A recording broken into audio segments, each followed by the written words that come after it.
Welcome back to the Tier 1 Podcast. I am your host, Brent Tucker, owner of FRCC.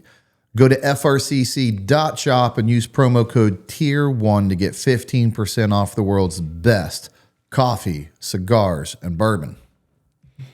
And I'm Drew Tucker, taste tester at First Responder Coffee, Cigar, and Cask Company. Visit us at frcc.shop. I invite you to join the Patreon. There's behind-the-scenes content. There's a fitness forum, a gun forum. It's all brought to you by Cobalt Kinetics. And Cobalt Kinetics has a weapons expert in our gun forum ready to answer all your technical questions. Join the Patreon. And as always, this episode is brought to you by Human Performance TRT. Go to hp-trt.com. Use promo code Tier1. That's TIER, the number 1, and get 20% off your testosterone and peptides. Don't wait any longer to get in the best shape of your life. Get blood work done.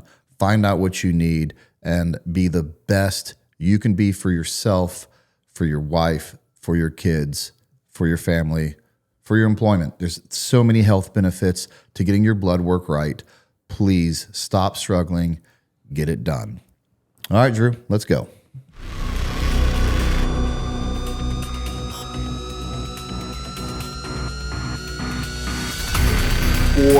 Special Forces Rescue. Welcome to the Tier 1 Podcast.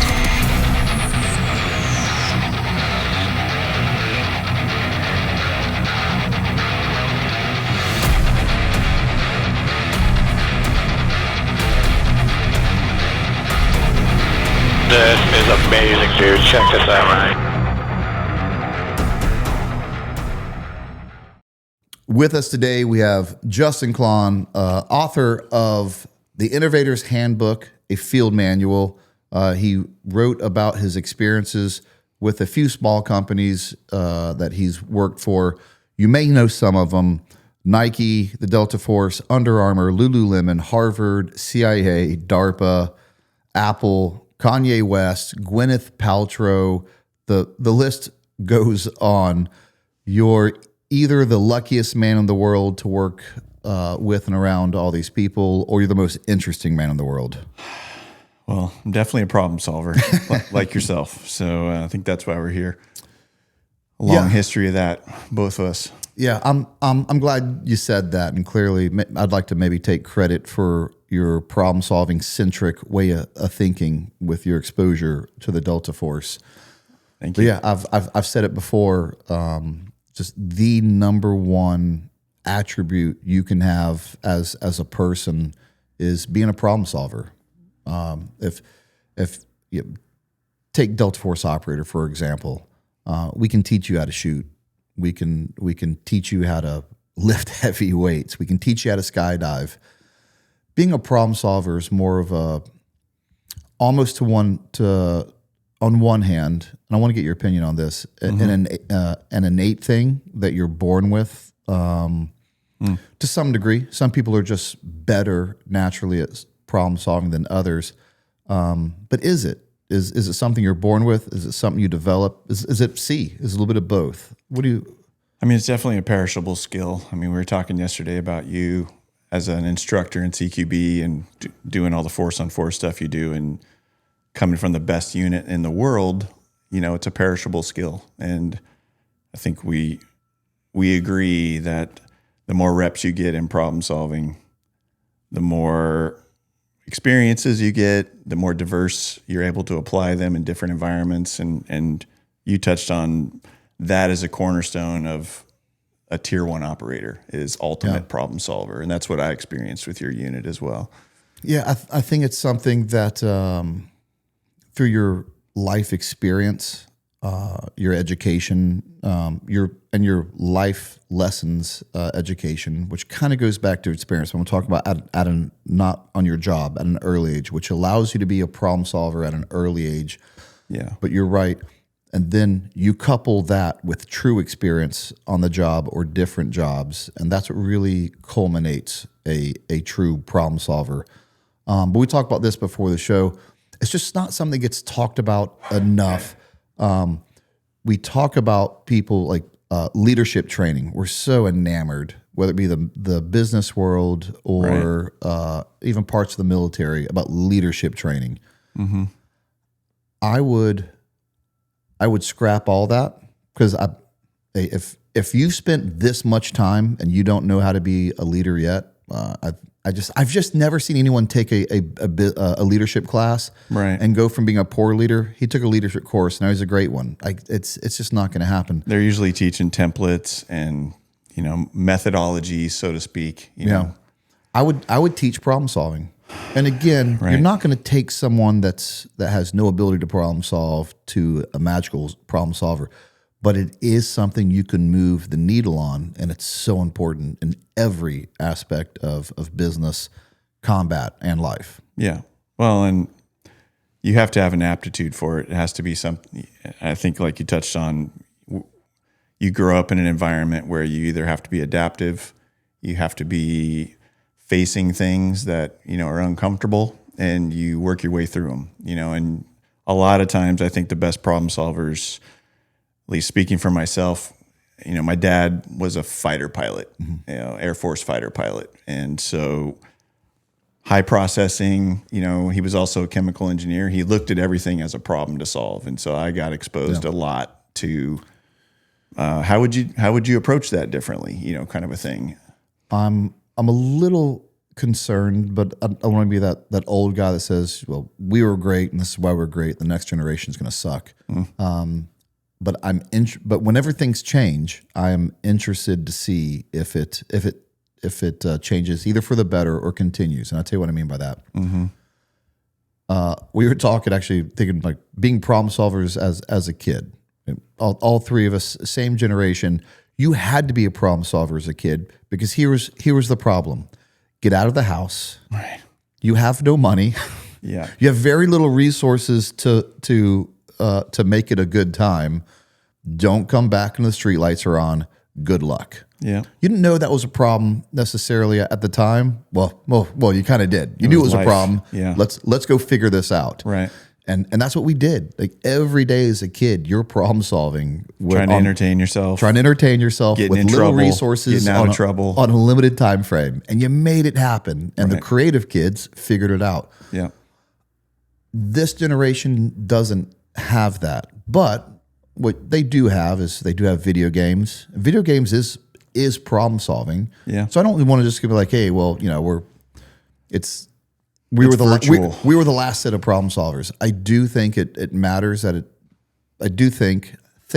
that it matters that one is a real life problem solver and one's virtual, and I don't know if it's going to translate. Right. But I don't know, and we'll see. Well, in real life, there's consequences, right? When you get in trouble in real life, there's consequences. And trouble might just mean, there's a kid that wants something you have, and you got to figure out how do I keep what I have, or this kid's going to take it, in just kid terms, or you got to get somewhere, or I don't know. I get what kids you're saying, today though. In the virtual world, they're basically like they're on their couch, they're on their chair, there's they're no at their desk, consequences of that. And so the stakes are much lower. It's different. Yeah, it's totally It's different. And they have their own problems, right? They're facing different problems, social problems, relationship interaction stuff. It's complicated, but well, let's dig into it, and let's see where your problem solving began. Let's do it. How did you get? And I believe your first big opportunity was with, or I shouldn't say big opportunity, but opportunity to work with a big company was Nike, correct? Right. How'd that come about? Well, I grew up doing martial arts from a young age, and I got invited into Nike at the headquarters to start a martial arts program for the corporate, after work kind of like, hey, we think it'd be good to offer this as some kind of, they have a big, obviously, athletic program there. Okay. And employees in the organization are encouraged to work out as much as they want. I mean, that is a plus in that organization. Fitness, I like that. It's good culture. Health, wellness, all that stuff. I mean, not to sidebar it, but it's like you could be a runner, you could be a cyclist, you go out for 2 or 3 hours, be gone at lunchtime for an extended period of time, and you could come back and just work late, So it's I like that. Big boy rules. So going in there and bringing a program in was a great opportunity as a young man. You know, I think I was 24, 25 when that was first offered to me. And so, were you a black belt at the time? Yeah. And were you teaching already, or you just happened to have a relationship with someone? I had a school, and Okay. I was teaching around town, at different facilities, and yes, somebody invited me in. It was, again, this will be a through line through this conversation about somebody I knew offered me an opportunity, and that was the gateway. you know? I'm gonna spin that a little bit. Yes, it was someone you knew gave you an opportunity, and I know what you mean by that. But if we left it at that, it would make it sound like it's more purely luck. And don't get me wrong. There's always a little bit of luck involved. Heck, there was luck involved where I got to where I got to. Yeah. A certain amount. What do they call luck? Opportunity meets preparation. That's right. Opportunity meets preparation. As a young man, if you weren't a black belt, if you hadn't dedicated yourself to your craft, you would not have gotten that opportunity. That's true. If you'd have went 95% in and you were a blue belt, that's not a black belt. You would not have gotten an opportunity to go teach at Nike. So That's it true. really just goes to yes, some people just get lucky, and that's life. But I don't think it's odd that the people who prepare the most for the people who work the hardest happen to have those lucky opportunities more than other people. You agree with that? Yeah, I totally agree with that. I mean, it's something that you've committed yourself to. It's true, and become some level of expert. I mean, your whole show is based on a tier 1 mindset, right? It's commitment. It's pursuit of a center of excellence to be the best you can be at whatever you're doing. Yeah. And so for me at that time, you know, I was training to go to world championships in full contact martial arts. Love it. And here I am in proximity to the world's biggest sports company. Yeah. And somebody inside basically sees my hard work and knows my personality and goes, hey, I think you'd be a good fit here. Yeah. Then you have to prove yourself, right? Right. And over That's and only over an and over opportunity. in life. Yeah. Right. So it's what I try to stress to our young listeners, and to anyone that I meet. And it sounds, I'm sure cliched to some people, but when I'm like, hey, I don't, you kind of talked about the tier 1 culture. I don't care if you're flipping burgers at McDonald's. You'd better be the best burger flipper in that place, because you don't know, who you're going to meet, what an impact that you're going to have on someone. Right. You'll never be the manager without that mentality, and you'll never own a McDonald's for that mentality. Or for you, like I said, you don't know what life brings. You went from black belt karate, but Nike probably wasn't in your bingo card for that year, was it? not at all. But there it is. Right. And I love that part of the story. So you go to Nike originally just to teach martial arts. Yep.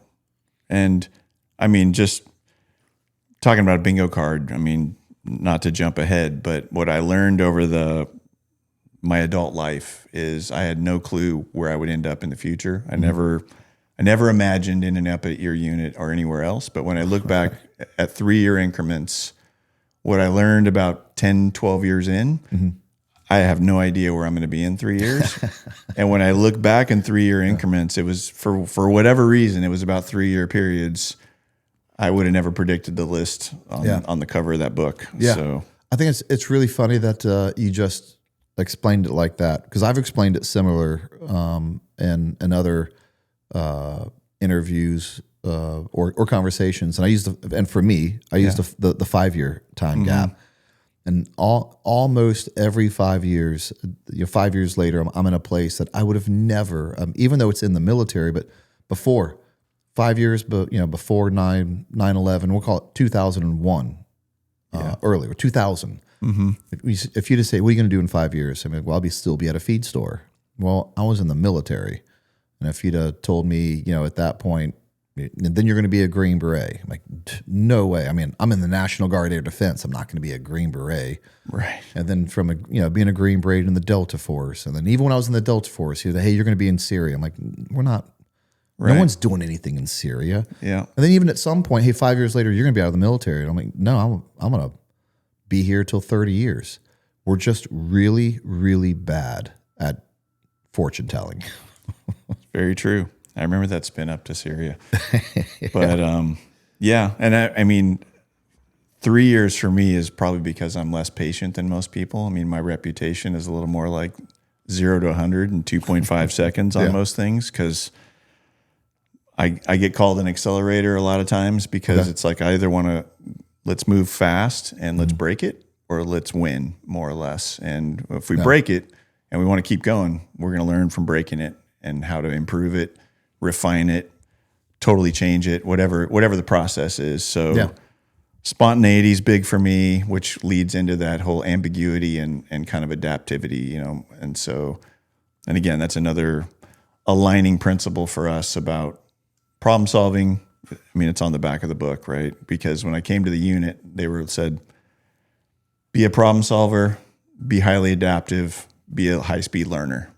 Those are kind of the three guiding principles for me. And so getting into Nike, it was, I'm teaching a class, and then I'm interacting with executives and, people that are coming in and experiencing what I'm bringing to them as a subject matter expert on that topic. Mm-hmm. And that built relationships, I guess. And so everything also, to me, problem solving and relationship are kind of intertwined as well. And your network, your connections, people talk to you about things and hear your lens on how you view the world. I mean, the followers, the people that are tuning into your show, they appreciate your view on the world. They appreciate the experiences you bring to the perspective on world events, to the stories that you're sharing, the people you bring on, and the lens you put on things. It's that relationship building through a problem-solving lens, and then where do we take that? That's where innovation happens. That's where growth happens. Yeah. And that's kind of what I'm always chasing, is how do I build a relationship with someone where we have things to work on together, and then create something new out of it that improves people's lives, saves lives, changes the game, breaks a paradigm, whatever, gets people unstuck, which, again, a lot of things we've talked about, that's seems to be one of your driving principles, is like getting out of being stuck. Why are people stuck? I don't have time for that, Right. Yeah, and people get stuck for a myriad of reasons, and I don't, and I've been stuck before in life. Yeah, we all have been. I don't get mad at or frustrated at people getting stuck. I get frustrated at the length of time that they'll stay there, and you can stay there until it feels comfortable, and that's when it's been too long. In fact, it's been way past the point of being too long. Right. How did you go from teaching them combatives to being essentially a representative of Nike at the Delta Force? Wow. Yeah. Connect those dots. Yeah, exactly. Well, just briefly touching on it, my great-grandfather started a manufacturing business in 1905 in Portland, Oregon. And he had a printing business, and he worked with leather and sewing soft goods. So grandfather took over the business. My dad left the military to run the family business when his dad passed away. So I had the fortune of growing up hands-on, learning how to make things. So I was a maker. Yeah. Learned how to run a sewing machine, printing presses, work with soft goods, industrial sheeters. We had this like 5,000 square foot warehouse of cutting equipment and sewing equipment and all kinds of things that was aggregated over 100 years, basically. And that hands-on allowed me to have conversations with people at Nike, because as a problem solver, as somebody who was always looking to improve things, people would come to my class, they would ask me questions. Of course, being young, that was recent for me growing up in the family business and being hands-on with equipment and making things that, customizing things that I wear. So as I'm now in this product company, I'm taking that opportunity to have conversations outside of class, have coffee, and again, build relationships. Over time, people would, in the development pipeline at Nike, would be like, hey, what are your thoughts on this? Hey, how would you approach this? I started working with more athletes. I ended up being able to work in the cycling area where I was coaching cyclists as well. Got to get some exposure to Lance Armstrong's agendas back when he was winning tours and again, leading the world in human performance. The other through line of, your prior workspace is optimal human performance. I mean, you're doing it with TRT right now, for health, wellness, human performance, peace of mind, all the things. And so Nike opened a door to me to having more access to the best performers on the planet. And so through the relationships of working in that space and trying to help improve things as kind of a servant mindset, eventually I got invited into the innovation space and like, hey, you know how to make stuff, and that's a rare skill set today is hands-on, being able to get your hands dirty and fumble through how do you make this, and you guys, again, in your workspace, you're constantly customizing your equipment. Yeah. It's, I got in on the tail end of that where we still had to do it. Was if you wanted a cool, unique pouch, go to the sew shop, sew your own one up. And we had a guy there that was he didn't like this term, but it's fine, a seamstress and a tier 1 seamstress. He was kind of hard to work with of sorts. And he never wanted, and looking back, I get it. He wasn't going to do the work for you. Right. But if thankfully, exactly. It all depended on the attitude you came in with. And as a new guy, if I didn't know how to sew and they're like, hey, go take this to Gary. I assumed Gary was going to either help me or really do the lion's share work because I don't know how to do any of this. Yeah. If you came up to Gary with Gary, can you do this for me? Gary was just going to be a problem. But if you came up to Gary hey, I don't know anything about this. Can you help me through it? And and I'll if you guide me, I'll do it.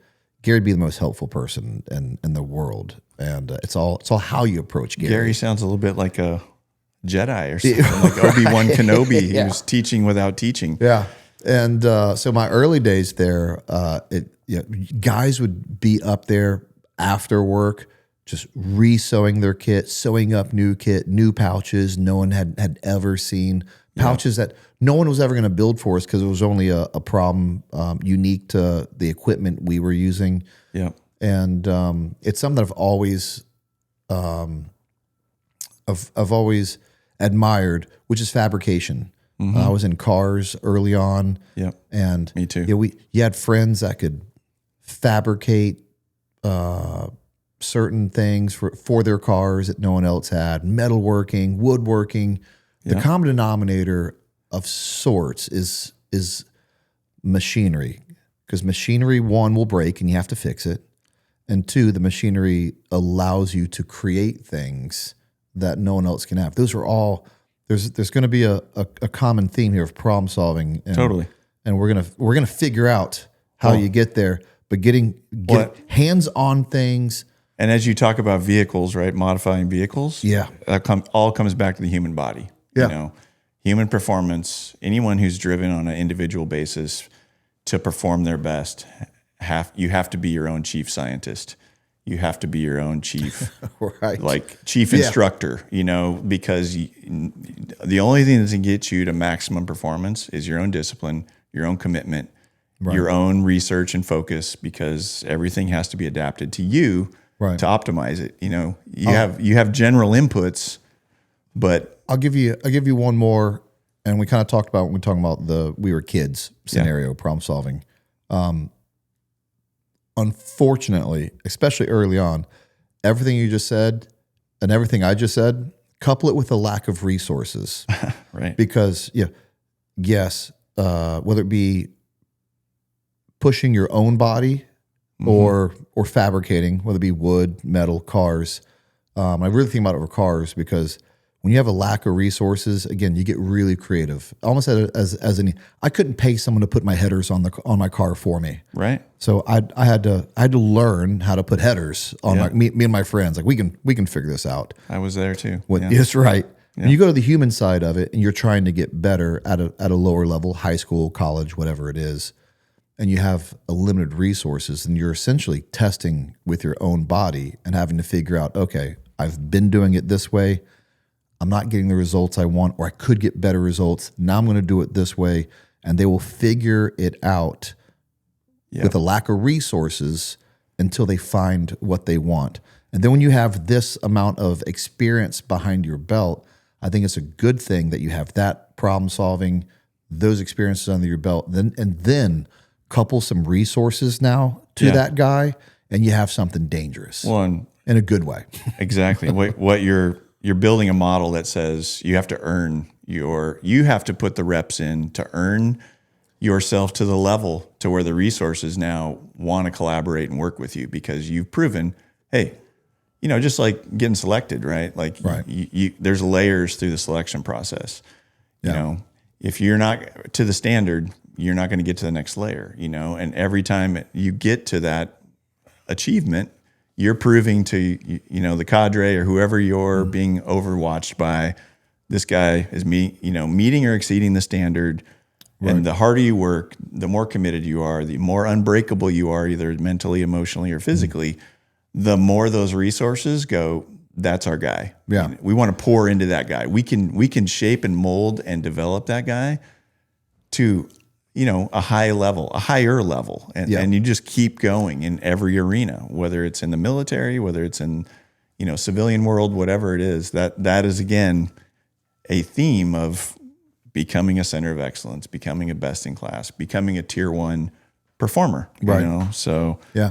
And anytime you circumvent that process and you add resources, especially abundant amount of resources before that foundation is set, it's nothing good ever happens. And I say that because we're going to put a pin in that for a second because there's a story that I'm already thinking of that you have. I don't know if you're connecting those dots yet, but we're gonna come back to that, which is why I really wanted to make that point.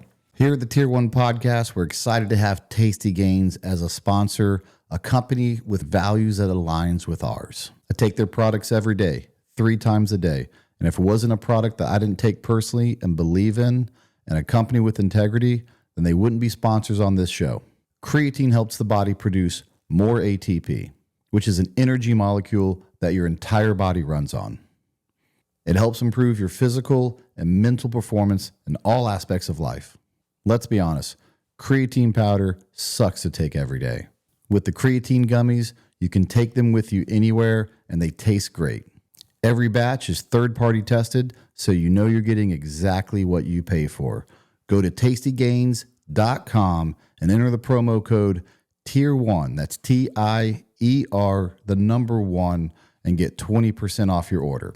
So you go at some point, pick up on where you're at back with Nike.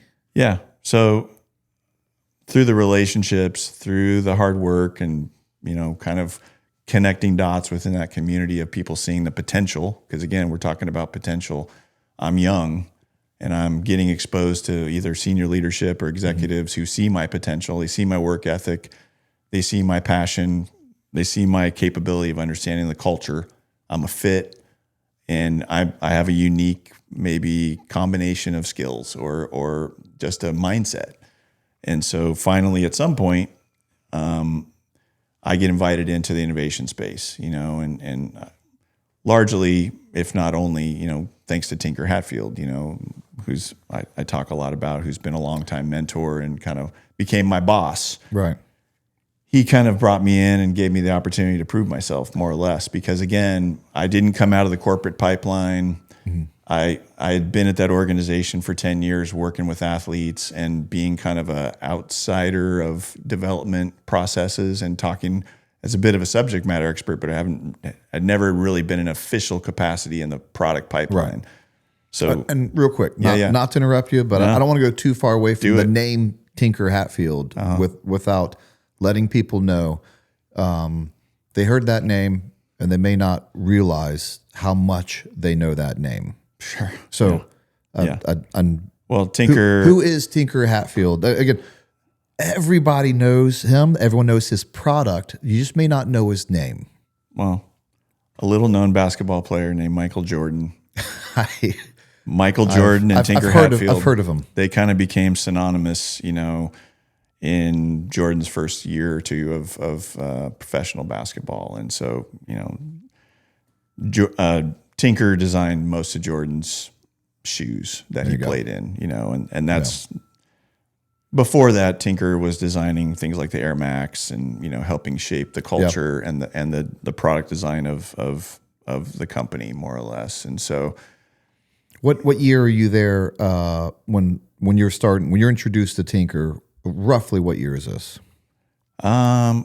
Tinker and I started to become friends through cycling, probably around 2004. I was doing a documentary on a cyclist who was a friend who had cancer. And so Tinker and I had known of each other through my teaching of different classes at Nike in the performance space. And then we knew of each other. I mean, obviously he's a legend at the brand. So, of course everyone knows him. Yeah. He has to walk around like a god, small G, and he's around Nike. Well, people think of him that way, but he's super humble for sure. And love to hear that. And I mean, honestly, I knew, we had probably shared hellos, in a friendly way at the fitness center, in the gym over the years, as I did with a lot of executives who'd seen me around for 10 years and knew that I had, subject matter expertise on product and performance. Really, I'm at this cycling event. I didn't know Tinker knew of me on the level that I was about to find out. But basically, I don't think I've ever shared this, but it's like he walked up to me at this 1 week cycling event called Cycle Oregon, and he goes, "Justin Klahn?" And I'm like, "Yeah." And of course I know who he is. He's like, "Tinker Hatfield, I heard what you're doing here, on this for this person that's doing the event, and why don't you come over and, have some drinks with us tonight, and I want to learn more about what's going on." And really that became the catalyst of the last 20 years of him becoming really one of my most influential mentors and friends, over the last 20 plus years. But, that's where it started. And it wasn't, it was an arduous journey to get into Nike Innovation, even though I'd met him and become friends with him as an athlete. We were two guys riding bikes, and we'd go out and ride. And one of my rules, which maybe can be applied to other people, is growing up in martial arts, I always had kind of a humility of, you show up to the training space, a new training space somewhere in the country or the world or whatever, because I would go to Asia and train on occasion. You don't just show up and announce yourself and say, "Hey, I want to take class." You basically, sometimes you show up and you grab the broom and you start sweeping the floor, until you're invited to join the workout, And so when I would end up training with executives at Nike in those first 10 years, I never took $1 from any of them, because I basically, in my martial arts, my traditional martial arts mindset, I said, "You have knowledge and experience that I want, and you're coming to me for knowledge and experience. So we're going to have an exchange." And what that did for me over those 10 years of relationship development was it leveled the hierarchy. It flattened it, because, you're this successful business person at this organization that shapes culture in the world, and you're coming to me for input on how to perform better in this action. And so, and to be honest, some of those people that came to me that wanted to hire me or whatever, I'd say, "No, I don't want your money. I want to have an exchange of knowledge and experience." And some of them said, no, I want to pay you. And it was a transaction for them, Right. And I was like, well, it's probably not a fit. There's other people that are better to be hired for that. And so, not getting lengthy in the story, but No, I love that part of it. And I don't know if you intentionally did it then. Maybe look back and you can put terms to it. But you took the money transactional piece out of it, which they're used to. They're used to, I'm here, people below me are here. Our connection is money, and our transactions are monetized, and that keeps me on a pedestal. Whether they mean it to it or not, that's just that's how society or is. it's employer employee. Exactly, and that's what I I wanted mean to by remove that. And You're right. and by keeping it knowledge transactional, evens the playing field. Yeah, and I don't know. I mean, maybe I grew up in a reasonably comfortable, middle class life, right? Not with excess and not with, a silver spoon, but my parents kind of gave me a foundation that was like, you have enough, you don't have needs in that regard, and so without seeking excess, I was never chasing something. I was, and for whatever reason, relationship and understanding others was always, again, another driving force. I want to understand what makes people tick. And so as a coach, and then later as a product creation guy or an innovation guy, and again, getting back to your unit, and I think why I was kind of welcomed in at the level I was always a dedication to, I want to put myself as best I can in someone else's shoes, see it through their lens, and how do I serve these guys? Like I'm in the product pipeline. And so back at Nike, bringing that coaching mindset, I understood the needs of the athlete. I understood how to get dirty and make stuff, prototyping, much like you're talking about, like, that equipment modification space of like, you're not going to do it perfectly. And it's going to be a copy of one every time. You guys are doing it for, what I really took from your world was those modifications can mean the difference of a tenth of a second, as you like to say, and that's life and death. And I in the Nike pipeline, a tenth of a second is winning a gold medal. It's winning a world championship. First place and second place. And so, when you start to add the depth and the layers of what a tenth of a second means in a result, the weight of that for an athlete, it's their entire world focus. For a soldier or an operator, it's am I coming home tonight? Or is my buddy coming home with me? And, not to get ahead of the story, but those are where my worlds merged. Right. And, we'll get to that, but back to the Nike thing, no one ever invited me in to just, hey, come join innovation. But what that exposure to Tinker and that group gave me was like, I want to get a corporate job. I want to work at Nike. Like, I want to stop being a coach and I want to be a part of this machine. But then what I learned, and we've talked a little bit about, like, sometimes when you lose, you win. Yep. And that'll probably be another through line in this conversation, right. is failures or teaching moments, and they're opportunities for, are you going to be stuck like we talked about at the start of the show? Or are you going to problem solve your way to another level, kind of a thing? And so, that exposure that Tinker offered me to come in and work on a cycling project with Lance's deliverables to win Tour de France's, it gave me a real taste in my early 30s of like, wow, being a part of this machine behind the scenes, I want this. And so arrogantly, as a young 30-something who is married, had 2 kids, I'm established a little bit in life, right. I think. Went to world championships in martial arts, lost the gold, I like to say, on a decision, at the world level. I'm thinking I'm somebody. Now I'm in the Nike Innovation Kitchen, which is cool, and it's problem solving, and it's moving fast and dirty and getting things done.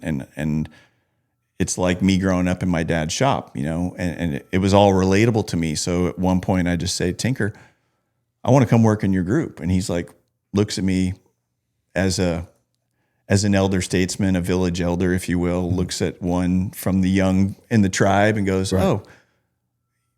Oh, well, people that are working in here, that they've been in this game for 10, 20 years, they've earned their way in here, they've cut their teeth out there, and I was like, I've cut my teeth. What do you mean? Right. And I'm like, I deserve to be in here. Look at the things I've done. Look what I've contributed in here. In my little moment early on of my youthful arrogance of thinking, I'm somebody here. And he goes, and again, in the wisdom of those that go before us that achieve levels that we aspire to, he didn't slap my hand. He didn't shut me down. He didn't put me in my place.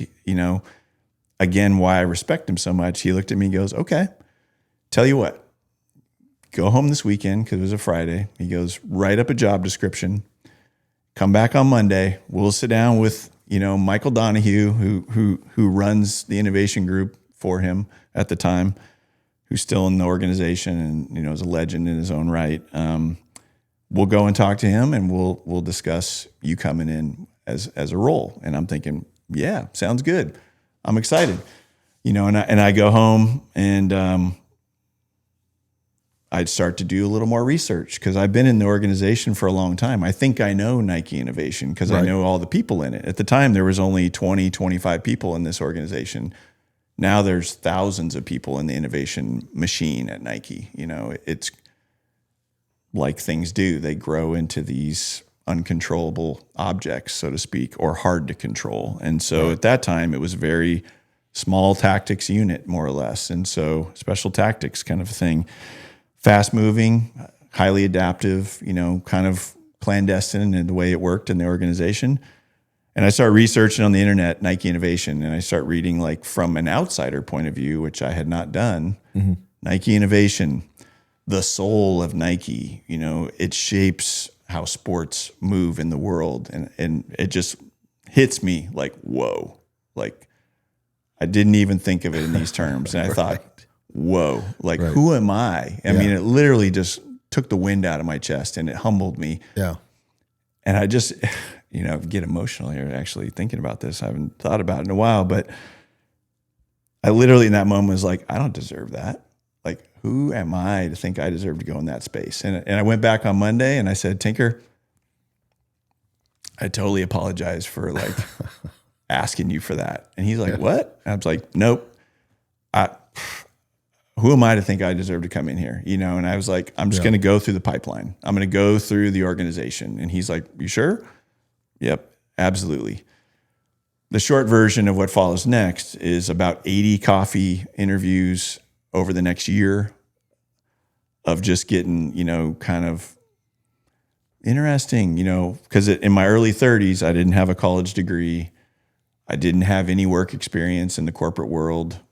Okay. I sure as heck didn't have any sports industry experience with any other brands. I was told by other, mentor executives at Nike, this is the hardest organization in the world to get into.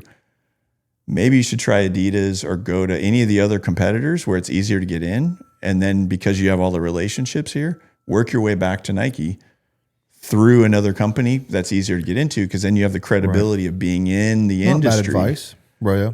And so I did try that. And didn't work out either. So, the short version of that hard year of I gave up coaching, wasn't making any money, wasn't getting any welcome invitations into Nike. I didn't fit. I wasn't a designer. I didn't have any of those kind of traditional boilerplate, kind of outline, check boxes. And so a year later, I went back to Tinker and I said, can you just give me an opportunity to work on a project so that I can put it on my resume officially? And he did. And as these things work out, the next 6 years, was in Nike Innovation, and it set the foundation as a full-time commitment to what led to everything else that's, in that book and the books to follow. But I want to talk to you about that and see, looking back, just my perspective on hearing that story and what you think would have happened. So right off the bat, to be honest with you, I love that even as a 30-year-old, you're like, no, I kind of deserve to be here. Because I want people to know, to want to be eager, to want to be hungry, to think they can do something that maybe they can't. Of course, that's within reason. Yeah. But it sounds like in that, and Yuri's like, well, a lot of people cut their teeth, and it kind of, if we're going to go back to problem solving, you're now in a debate, and problem solving and thinking on your feet quickly is what people who debate do. Mm-hmm. And you had a quick answer for that. And you're like, well, no, let me explain how I cut my teeth differently, but let me explain how I cut my teeth. And so whatever you thought of in the moment and pleaded your case for, you want them over, at least to a point where it's like, all right, well, let's do that. It's true. And then when you went back and you started looking more at it holistically, I think you realized you got too close too quick. You almost skipped a step of sorts. And so when you get close to people, they become friends, they become normal people. So you can't see the forest through the trees. Yeah. Like you didn't really actually see how hard of a process this is, what an opportunity you have. Yep, you're right. Here's where I wonder if you wouldn't have come back. Now again, like you can't change life, and bad things happen for a reason, and that'll come back into play again with this story. Mm-hmm. What do you think would have happened though if you'd have created that position, came back with that same mindset and pitched? Do you think you'd have got it? You think you'd have shortcutted into that job? You think that opportunity was there? It seemed like it was. I think it was. You almost talked yourself out of it at the same time. I 100% did. Yeah. And I'll tell you what I benefited from, and this is another recurring theme is, and you nailed it with your observation, is if you skip a step, there's a reason there's steps to get places. And lots of people that are wealthy and successful skip steps. That's a truth, right? Right, absolutely. But they also don't fully develop all the time because they miss steps, and they don't become whole, but they can become great. But they miss a wholeness to their totality. And so what I learned through the suffering and the lack of opportunity in that year is I was humbled further, and I came back and I basically said, Tinker, I'm not taking no for an answer. I need an opportunity here because I had, and that humility, literally, I can tell you that first year of working in the innovation space, it's a space where, because the people that have arrived there have earned their right to be there through successes, and people from Apple would come there, and they had impressive resumes. Yeah, they work on their time, on their hours, and that space, it was a unique space in that corporate model because some of those guys would roll in at 9 or 10 in the morning, and they'd leave at 3 in the afternoon. Mm-hmm. But that was not an indicator of how much they worked, because they're the kind of people that had to go home and work in their own workspace in private and get creative and tinker with things, and prototype things. Yeah. And so that environment at the time was very out of the box, essentially. And so I became this guy, was so grateful to be there, that I was there at 6 a.m. every morning. I mean, I woke up excited to get there because I was like, I don't know how long this is going to last. It's like a 30-day commitment, to like get as much experience as I can. Yeah. So I was there at 6 a.m. working, and I was there until 10 or 11 at night. And part of being there late at night is, after a week or two, the way I was brought up in prototyping, kind of like what you're talking about with Gary, of like going in there and fumbling through your stitching and cutting things and reshaping things. I had a process of making things in a dirty way that I had learned, and it didn't fit in that arena. And so when I would try to go do stuff during the day of like, Tinker or Eric Avar or somebody, Avar worked on all the Kobe stuff, Okay. They would say, this is kind of how we do things. But my mind needed to piece things together in a certain process that was familiar to me, because I was being overwhelmed with new language, new culture. I was trying to adapt and also perform well. And so what I found was it was easier for me to stay after hours and everybody left to muddle through ugly stitching and ugly methods. Yeah. But my methods, when I would have something done as a prototype and I'd go show it to Tinker or Eric, they'd be like, that's interesting. And then they'd take that rough prototype and they'd sketch an evolution of it. And then they'd be like, see if you can modify it like this. And I'd go back in there and, so it became this back and forth to where they saw like, this guy thinks differently. He has a different process. Mm-hmm. He's not traditionally through the pipeline the way we typically, guys from design school or, he's coming in from a different door. He's got a different set of experiences. He seems adaptive. He's learning. He's trying to integrate into how we do things, but keeping his own identity, which again, those are things I learned in the tier 1 community. Yeah. Those are they're looking for individuals that can fit into the machine at a high level, but they're not just cogs in the machine. They've got to be individually capable on a very high level, but then they also have to integrate at a very high level. And these are unique. These are the things that separate average performers, even really good performers, to great. And, who do we rely on? Who's going to take the game-winning shot? That kind of stuff. So I kind of always have equated it to this. Special operations loves to they think outside the box. Like you hear that a lot, but that's not the end, or should be the end of that statement, or maybe it's more implied. And so how I describe it or draw it up as I go, yes, we need to think outside of this box, but there's a bigger circle that encompasses this box. And inside that circle is reality.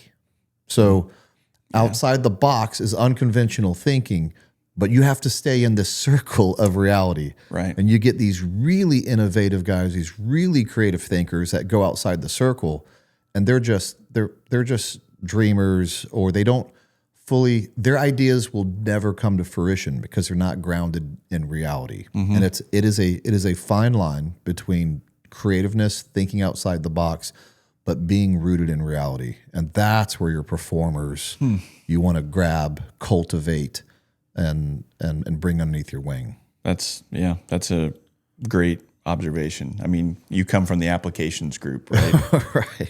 Yeah. And there's a reason why you guys are combat applications group. Yeah. Grounded in reality. But right. Haloing out of the back of a C-130 on a Harley Davidson is thinking outside the box for sure. But that's also outside the circle. We got to keep it. We got to keep it in the circle. Leave that to Red Bull. Or Fast and Furious 12. That's right. Leave that to those guys. Yeah. What was it? You said, hey, give me a project just to put on my resume. What did it end up being a project or just helping out on other projects?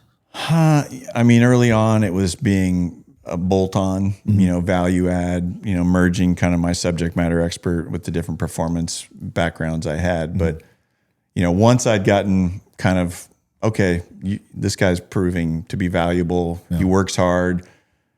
He thinks differently. He in that early 25, which again, I'm proud to be able to say before it became a bigger machine in the machine. Yeah.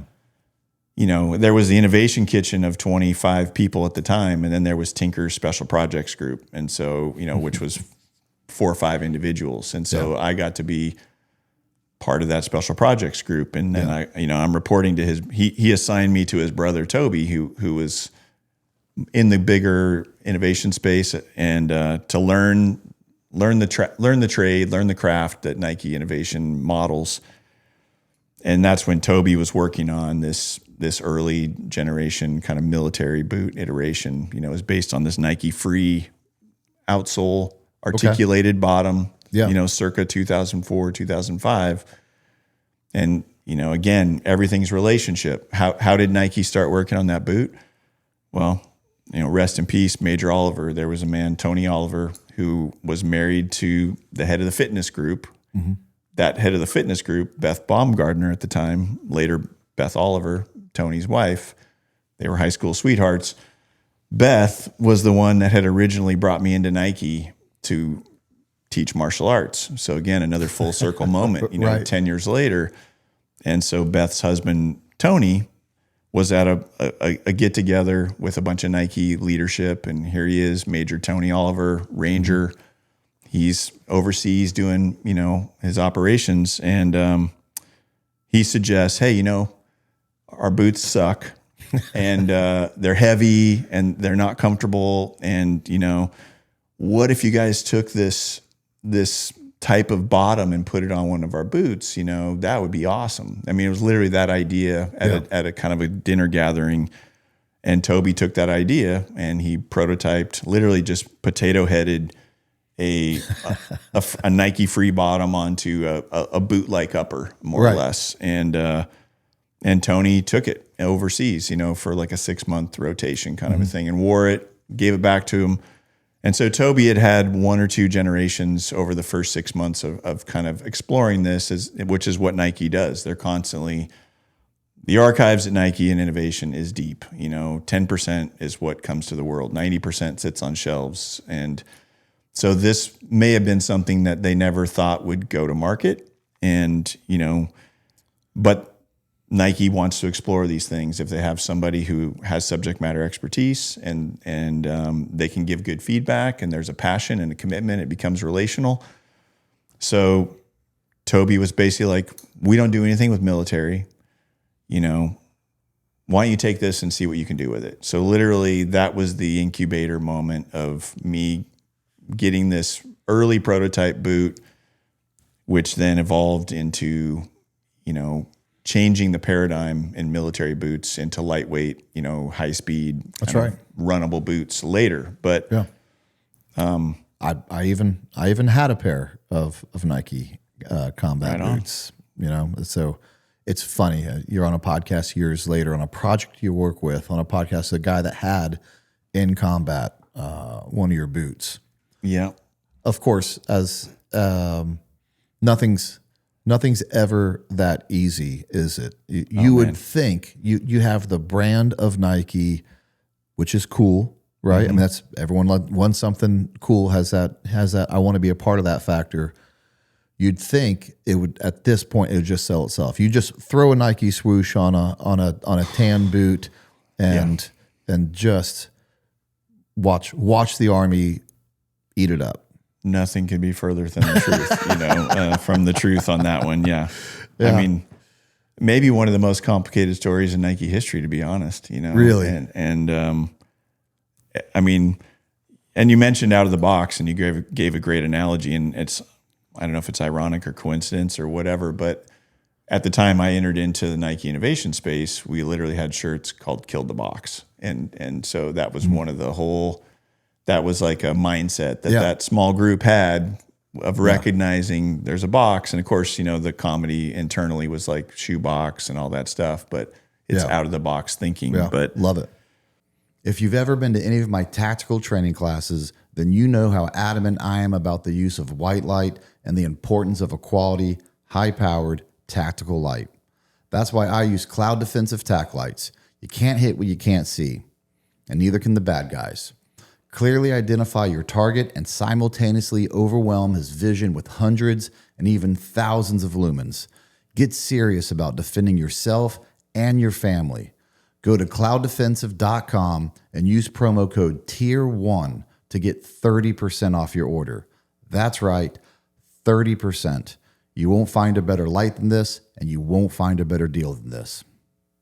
The journey to the unit was about, from that point, I think it took about 2 years, to end up there. And it was not an easy 2 years because, again, we didn't know what we didn't know in the organization. I didn't come from a military background.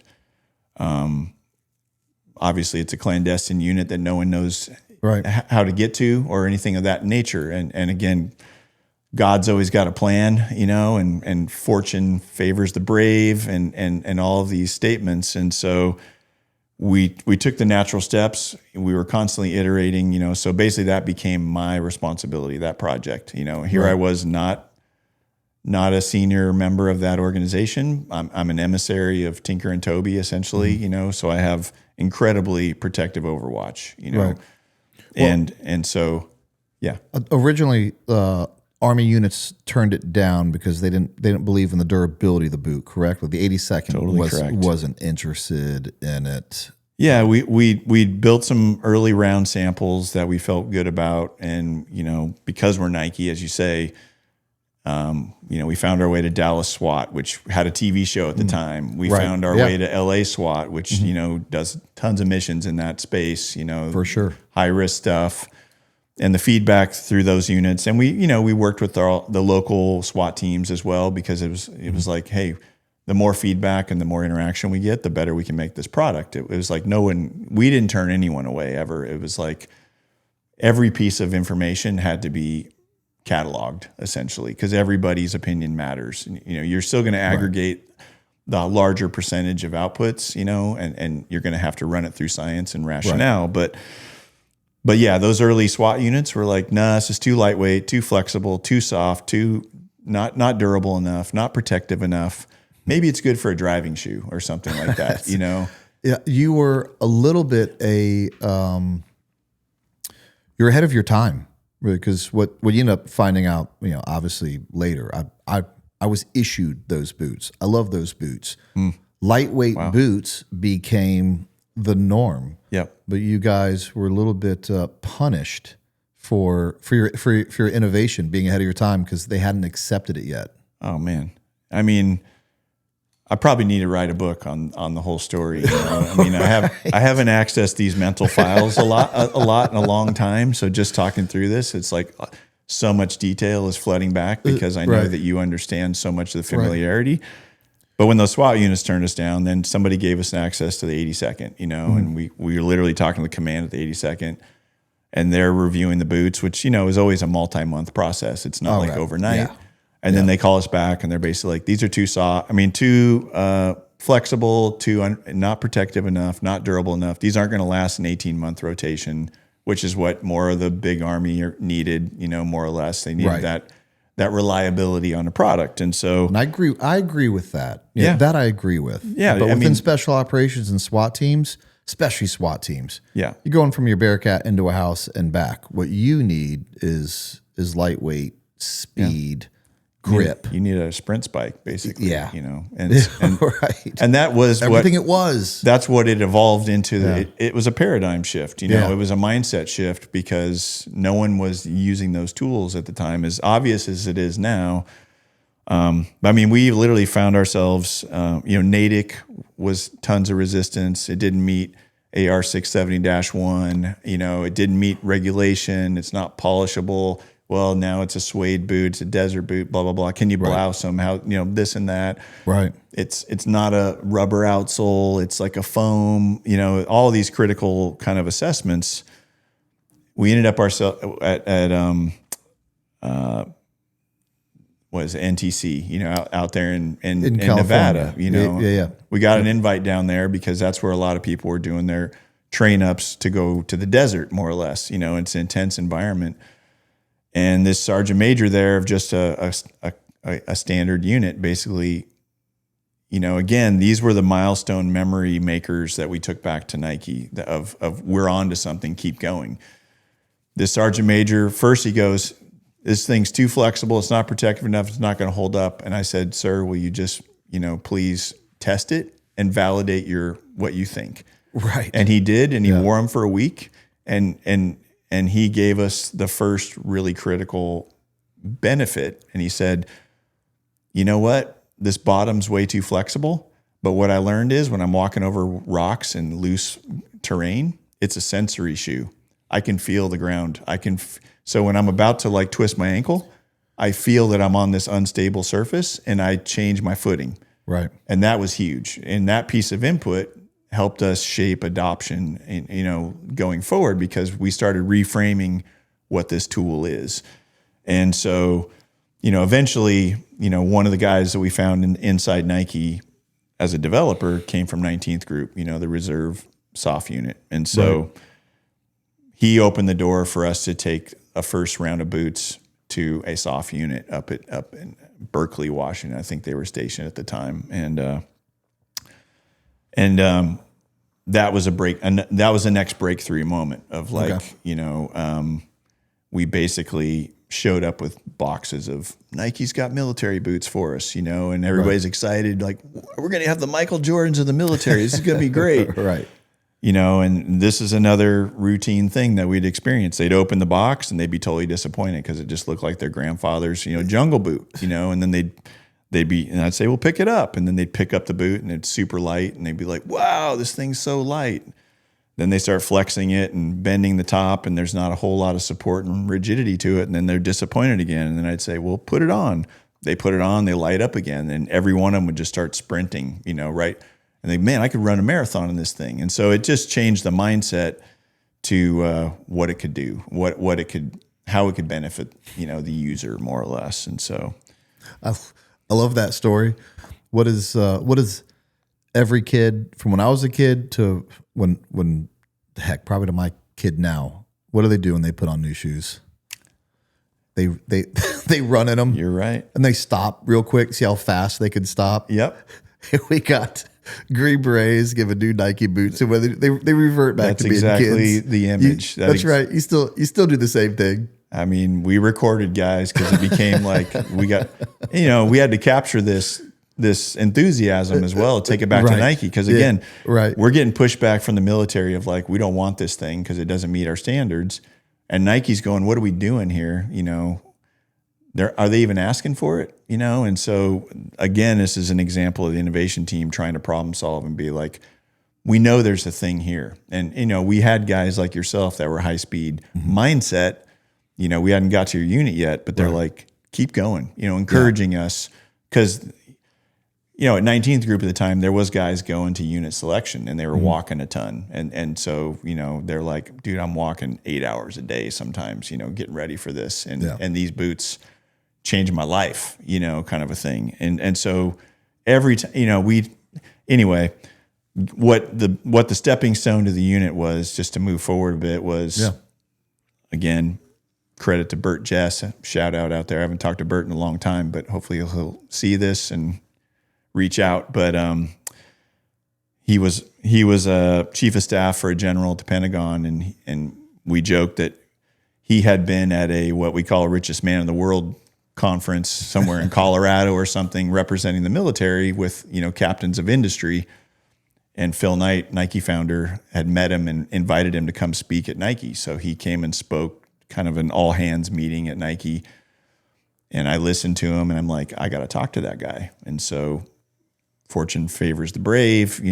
I go trolling through the building in the conference center after he speaks, and I find, Bert's talking to leadership at Nike, and he's got his uniform on, so it's easy to pick him out. And I walk in there, I'm like, sir, can I have a word with you? And I'm like, I want to give you a pair of these, and like, because we're, again, every chance we got, we're looking for like adopters, and he's like, well, let me, like everyone in the community, I got to vet this before I'm going to bless it or push you forward without verifying, you're Nike, but is this a great product, or not? Yeah.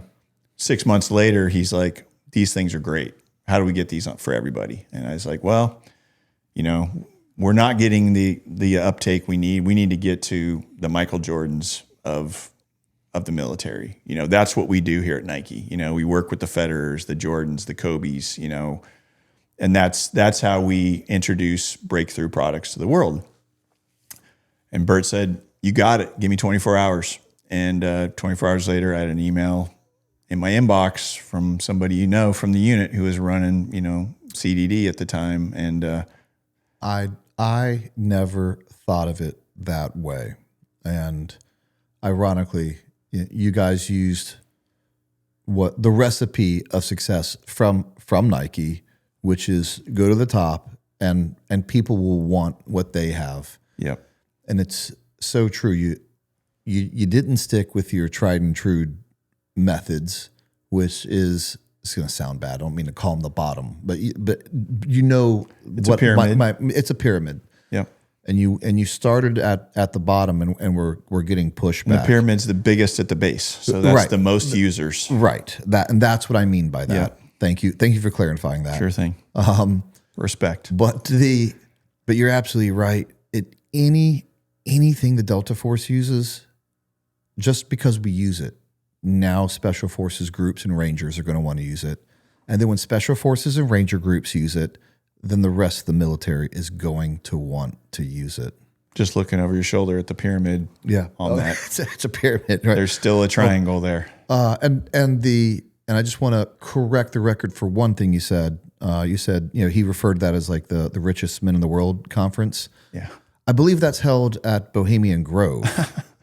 But that's the subject probably for another podcast. I think they shut that place down allegedly during COVID, but we can topic jump. No. What's that plot twist? That is a topic. That's a topic for after the show. Actually, Roger that. Yeah, but that's or the next show, maybe, or the next show, or the live. Yeah. Some of the topics that we've covered are live topics all day long, from Bohemian Grove to MK Ultra to conspiracy theories that we've been talking. It's been a lot of fun. There's no end to the narratives that are available today, for sure. But I love that you guys and when that was the mentality. Hey, we need to get to the Michael Jordans, and then that is how this is going to proliferate to the military. And you're absolutely right. Yeah, no, for brilliant. sure.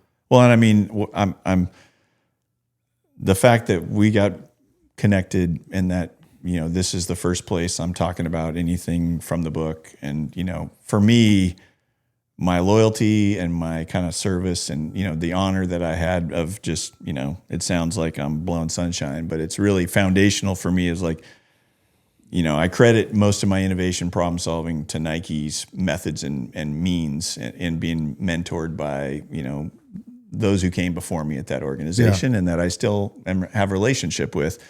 And then being able to merge into, the Delta kind of method, it basically married from a life and death and a gold medal perspective. It showed me all the through lines of how similar those organizations are by the way they problem solve, by the way they're committed to excellence, by the way performance is everything, by the way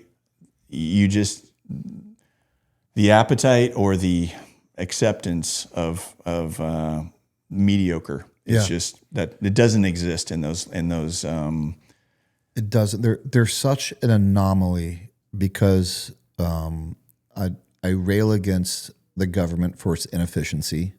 There's a lot of things to rail against the government for. All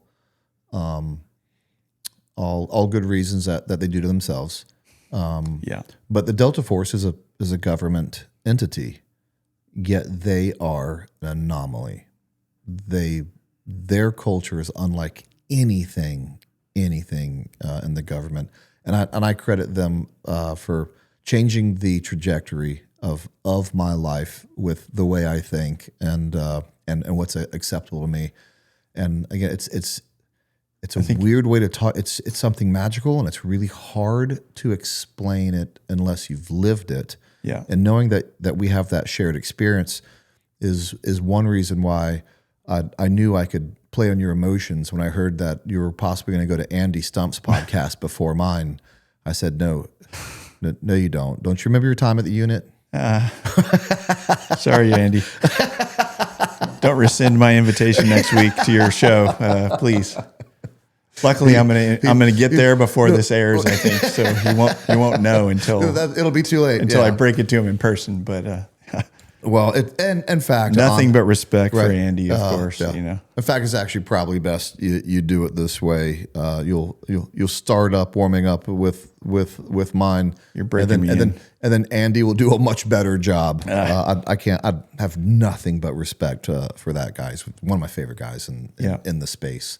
no, Not just in the space, in the world, and that's how highly I think of him. I really do. Yeah, he's a very graceful operator in a very complicated world. He bridges the sides better than anybody I've seen. He does. You know, from all the communities, whether it's extreme sports with his squirrel suits or base jumping background, Yep. to your prior kind of JSOC community kind of a thing. Yeah, and with a hint of like high level, like intellectual comedy that just his type of humor just cracks me up. It's, Little public service announcement time here for Andy Stump. And yeah. In fact, I called him the other day. He was in Costa Rica. I said, "What are you doing in Costa Rica?" He goes, "Well, I don't know." He said something like, "Well, it's not going to BJJ itself. BJJ doesn't do itself. Like you apparently have to come down here and do it." I'm like, that's just a classic. Man on a mission. This is a classic Andy answer. That even a simple answer of "I'm down here doing a BJJ tournament" turns into a joke with Andy. Yep. He's quick-witted and always has a sense of humor on everything. So you get to the unit. What do you think you might have already said it of sorts through the life and death. That's not what I mean by this question, the life and death aspect of it. Culturally, what are the differences or maybe just a drastic similarity between Nike and the Delta Force? Because take some of the things, the obvious differences away from it, but there's some obvious similarities as well. Best in the world, high performers, the term you like to use, centers of excellence. And I would believe, and we'll get to others first, but I really wanted to spend time on the Nike and Delta Force. We're gonna touch on the others, but this is gonna be the lion's share of the topic. Nobody knows it better than you, so I'm grateful to be here. But you've seen, but that's a great point. But of sorts, it's really why I wanted you here. I have seen at a deep level one center of excellence. You've seen at some deeper levels, but sometime at a wave top level, a bunch of different centers of excellence. So between those two, what's similar? What's drastically different? Well, I mean, one thing that I'm thinking right now is the interesting thing about Nike is the big army and, tier 2 and tier 1 units all rolled into one. Okay. And because it's a commodity brand that makes its success at scale by selling sneakers, as they will say themselves. We sell shoes here. Yeah. That's what keeps the lights on, keeps them in business. The Army protects America's interests. It protects freedom around the world. Everybody that signs up and goes and deploys and does that job, it doesn't happen without that. So it's a machine that has to run. It has to run well. So there's the two similarities on a scale difference. Okay. And the U.S. Army is only as great as it can be because it has a Delta Force, because it has Green Berets, because it has a Rangers. So it has a whole tier system. Right. Nike has the same tier system within itself. Okay. It has its own elite problem-solving, go-to unit that's taking on their biggest problems, their hardest problems, and only certain people are trusted with that. And then those people become that's why there's a special projects angle on there. Yeah. And it scales down. They even had a boutique silo within the Nike brand called, it basically dealt with tier 1 and tier 2 doors, which would be like small sellers for very specialty products, more or less. Okay. So then that becomes a specialty unit within the organization. They're still responsible to sell things. But Nike as an organization is still looking at like, how do we react quickly? How do we handle really complex problems? How do we solve things for specific athletes to get them gold medals? And your unit is like, if it's a hostage rescue situation, you guys are the ones doing it. You're the best in the world at it. And so, but yet you're only effective and you're only funded if the Army Correct. is operating at its a high efficiency level. If the Army's failing, you guys are not autonomous from it in the regard of being free of the complexities of that. And so those are where a lot of similarities and differences, the mission's obviously different, but macroing out, and I mean, I touched on it a little bit in the book, but fast forwarding after I'd spent time with you guys and built trust and built relationship and was able to kind of represent the what I interpreted as an outsider on a deep surface level of how you guys work, what the priorities are, and being able to be the emissary or the messenger and go back to my organization and go, here's how they work, here's how we can serve them, here's how we can help them be better like we serve our athletes. At one point, Mark O'Neill, who was in the command position at the time I was working out there, I always want to check in up the food chain. I having approvals, having the interests of the people that make the decisions. Hey, I just want to check in, make sure this is okay. I mean, that way you're building trust. You're building like, hey, transparency. I'm not running rogue here. And so at some point, I don't remember who asked for it, but I'm going back to Nike and reporting to the CEO because the project hasn't been adopted into a category at Nike. It's outside of any normal business. And so we're working as this autonomous team within the organization, and literally Phil Knight's blessed it and said, get Delta whatever it needs.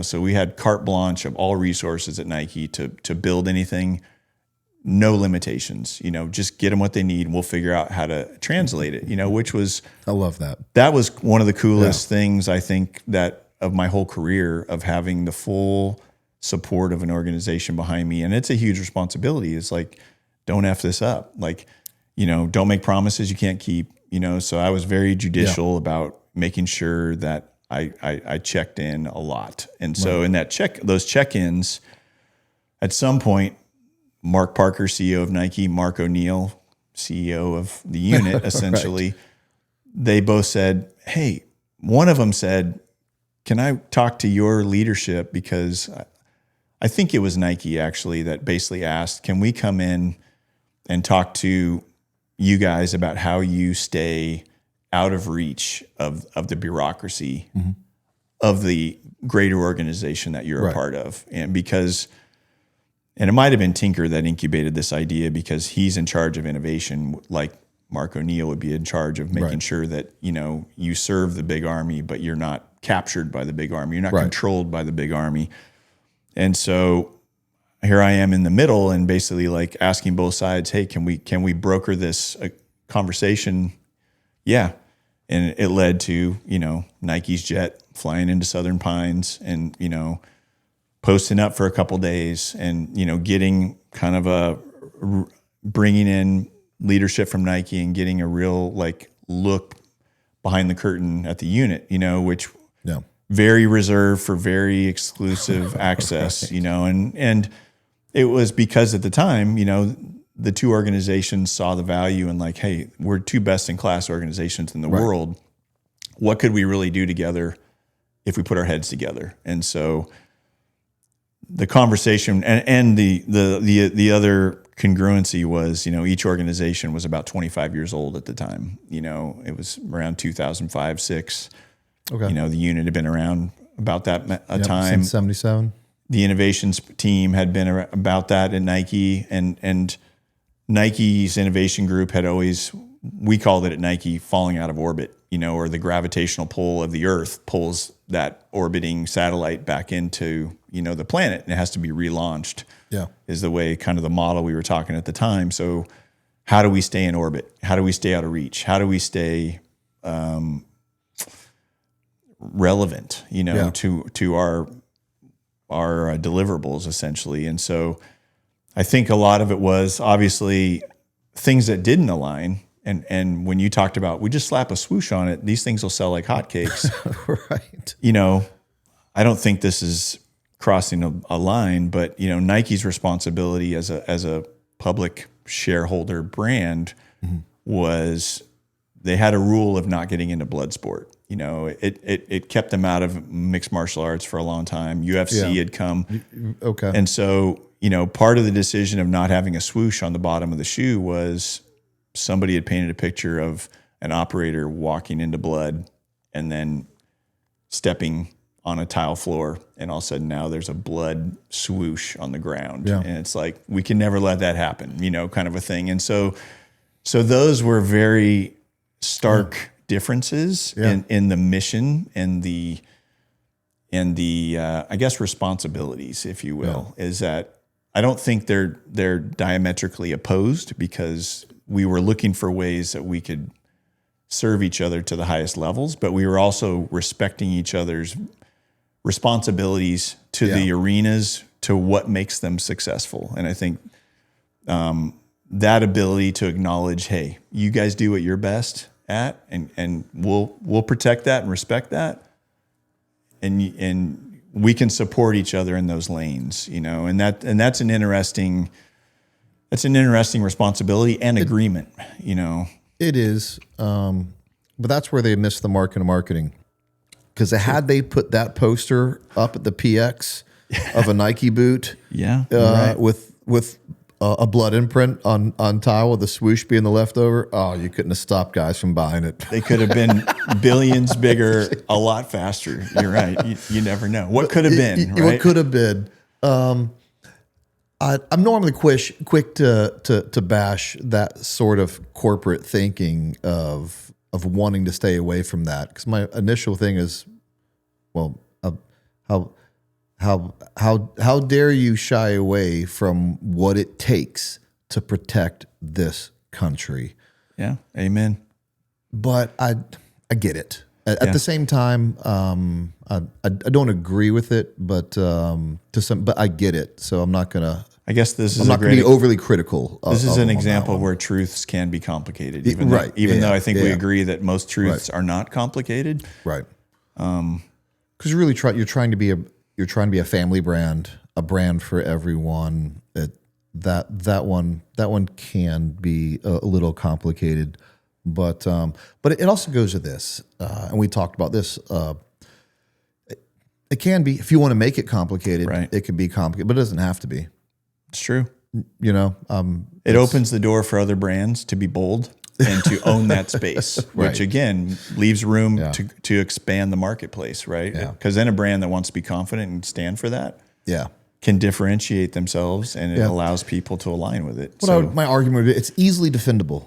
And I don't mind someone being concerned and bringing that up and be like, hey, just so you know, okay, awesome. Like, yes, let's collect all this data, and let's be prepared and have a full picture of what we think we're getting into. Yeah. But I believe that one's easily defendable. Yeah. But what I really want to talk about is that they didn't let that scare them away from the space. They're like, all right, well, let's problem solve through that one. Let's not put a swoosh on we're still going to provide them with what we believe the best footwear possible, that is unique, is niche. It's something that they need. It's a lightweight footwear that makes our soldiers faster on the battlefield. We'll just put it on the side, not on the bottom.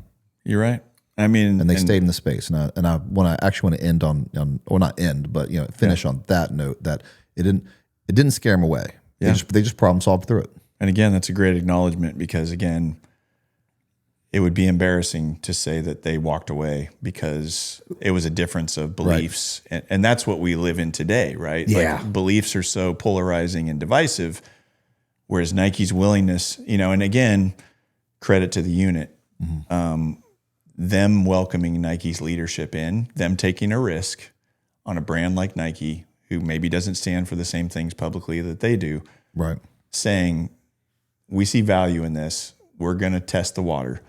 And I can tell you 100% that for the rest of my career to this day, Nike leadership, Mark Parker, Tinker Hatfield, Toby Hatfield, their experience coming to the unit gave them a reverence for the life and death commitment that soldiers commit themselves to out there doing the service in the world. Yeah. It was not lip service to them. It gave them a perspective on service that they didn't get from sport, that they carried into sport. Yeah. As to, let's keep, winning a football game, winning a Super Bowl. You're competing, but it's not combat, and there's been those conversations a lot about your soldiers on the battlefield, no, Yeah. there is battlefields out there, and it's a different thing. But I want to fast forward a little bit because I don't want to tease people with all these other big brands and never get to it. And we're not a 4-hour episode. I'll just have to do a part 2. There would be easily be a part 2. But I definitely want to bring up that you go from essentially bringing a boot into the Delta Force, almost similar to Nike. You go to introducing Nike to mixed martial arts, but you use that as an opportunity, and you're there to give a service, to make the most of an opportunity, and you go from that to all sorts of things. What would it be? Reflex, cognitive, medical. I mean, you really technology. Yep. It didn't stop there. Biomedical. Yeah. It didn't stop there with the boot. You stay in the building for years. Yeah. Helping out at different organizations, from our selection and training to C2D, again, to medical. Yeah. Offering. Did a hemorrhage control device that the unit, fielded first. Another story for another time, I suppose. But so we don't get too deep into the unit history with external providers, shall we say? But right. But again, goes to one step can lead to another. But you have to put yourself in a position, and once you're there, if you show your worth, if you have problem solving skills, if you have a work ethic that's worthy of not letting go, you will set yourself up for success. You weren't. It's not because you were lucky. It's because preparation met opportunity, and that's why. Yep. Truth. Which leads me to you end up leaving the unit, and just again, quick story of that, but you leave it. I'm not on bad terms, but not on good. Just suddenly. There's a culture shift. There's a command shift, and like anything else, when there are contracts involved, we're like, all right, thanks, see you later. It just ended abruptly. And I'm an aggressive guy, and I guess I was a bit aggressive. Yeah, and when things end abruptly, they can do things to your psyche, and they can, the whys. That's where you can fall into depression. Why did this happen to me? What am I going to do next? You're a provider for your family. Yeah, there's a lot of things that go along with that, and a consistency of this podcast inadvertently, but seems to be story after story. If they make it to this podcast, it's because they're a tier 1 at something. Yeah. And what is evident is just because you're a tier 1 person at something doesn't mean you go through life and nothing bad happens to you. In fact, it's the opposite. Because of the type of life you live, because of the type of aggressive people we can be, we can hit some really high highs and we can hit some really low lows. Right. But it's how you deal with the low that matters and ensures that there's more than just one high point in your life. Yeah. What is it that how'd you deal with going from one of the most secret organizations, most effective organizations in the world, to now going, I don't know what I'm going to do? How'd that affect you, and how'd you deal with it? And what happened next? I mean, to be honest, it's interesting because, I mean, and again, I don't shy away from the truth ever. It was a conflict of personalities after years of being a part of different aspects of the organization. And we talked about it, and all my relationships for the most part are in good standing. It's just, there came an end, and essentially the statement was, this guy's too aggressive for the unit at this time, with where we're going. And what that exposed was, when they sent that note to Nike, now Nike's got to review, who is this guy Justin and what's he doing for us? And so the short version of it is, the unit sent a very vanilla kind of statement to Nike, no color to it, no slander to me or anything. It's just, we're just not going to work with this guy anymore. And it wasn't because of any major event.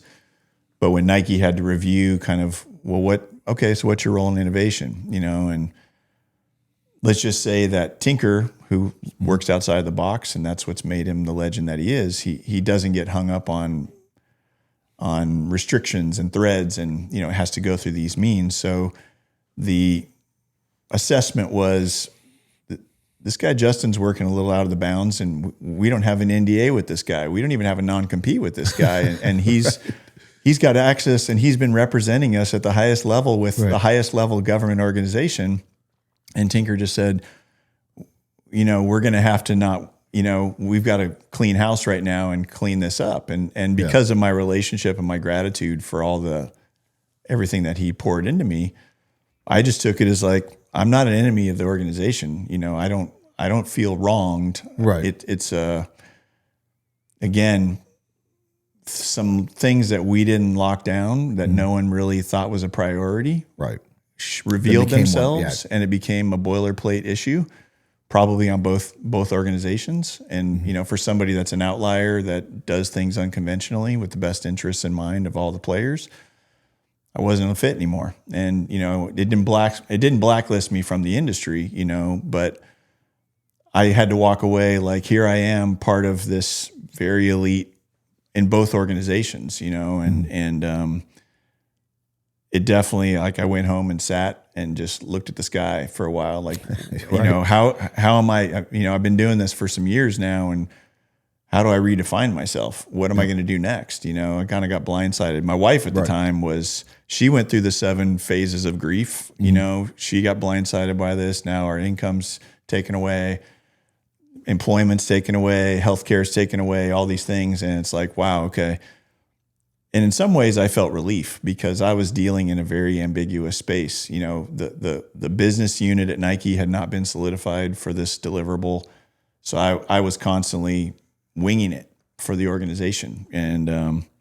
And so what that did is it put everything to rest. Like, I didn't have to figure it out anymore. I didn't have to figure out how to get this adopted in Nike anymore. I didn't have to deliver things to the unit anymore. I was no longer responsible. It was literally just handed off in a phone call. It was done. And, and Tinker even at the time said, we're not going to work together anymore, but you're still invited to this trip we're going on next month, with the family, and I'm like, cool. Yeah.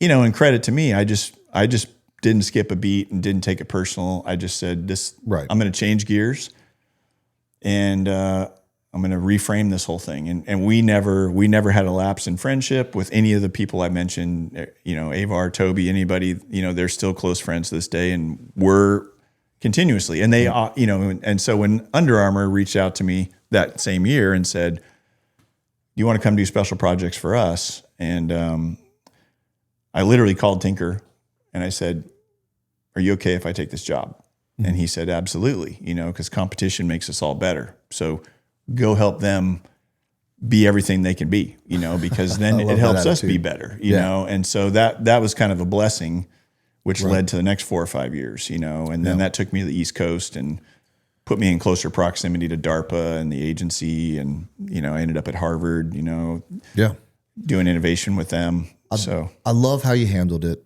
because had you decided to become bitter and go scorched earth with it because you felt like you were wronged, your all those big companies you just mentioned, you didn't know it at the time, but you would have been blacklisted from the industry, and you would not have gone to Under Armour and all those other opportunities there. You'd have just pulled out from underneath you unknowingly because you felt wronged. Right. And when I say it's how you deal with things, just let me elaborate on that.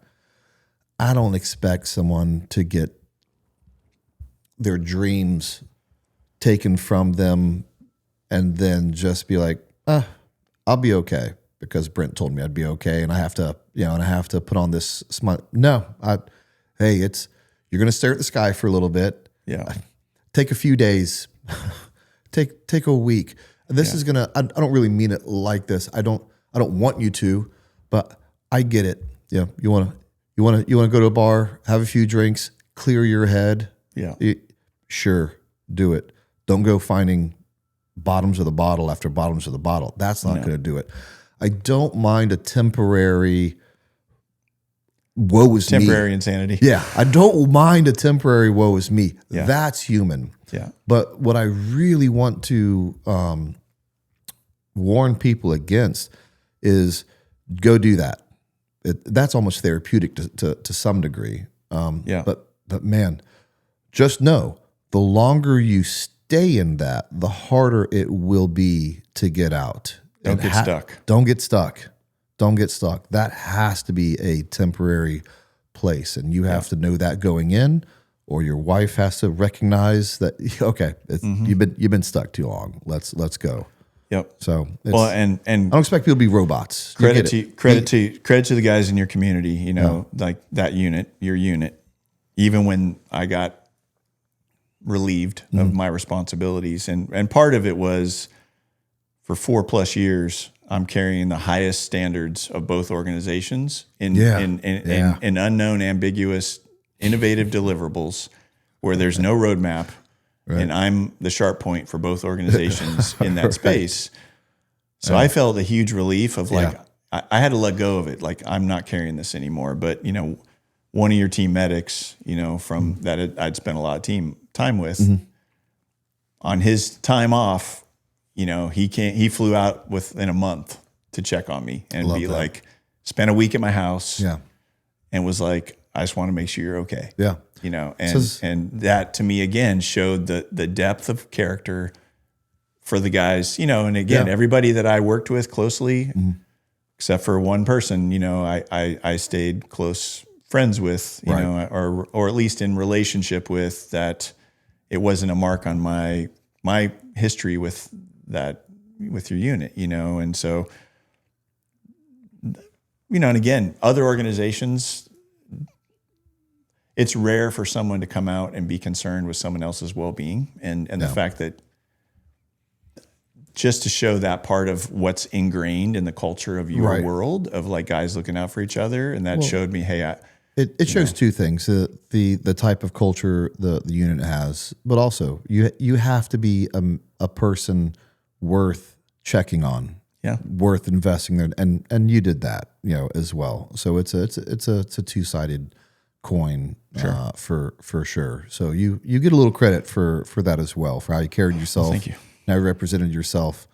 Obviously you went to Lululemon. You had a 90-day stint there, but you gathered a lot of data, furthered their, is it Store of the Future? Is that what they were interested in on that one? Yeah. That's an interesting story. We have to come back for some of these stories.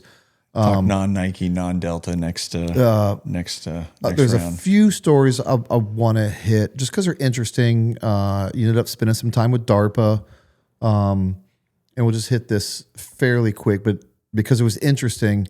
TBI stuff is where it started. TBI stuff's where it started. Well, it started with athlete wellness. Okay.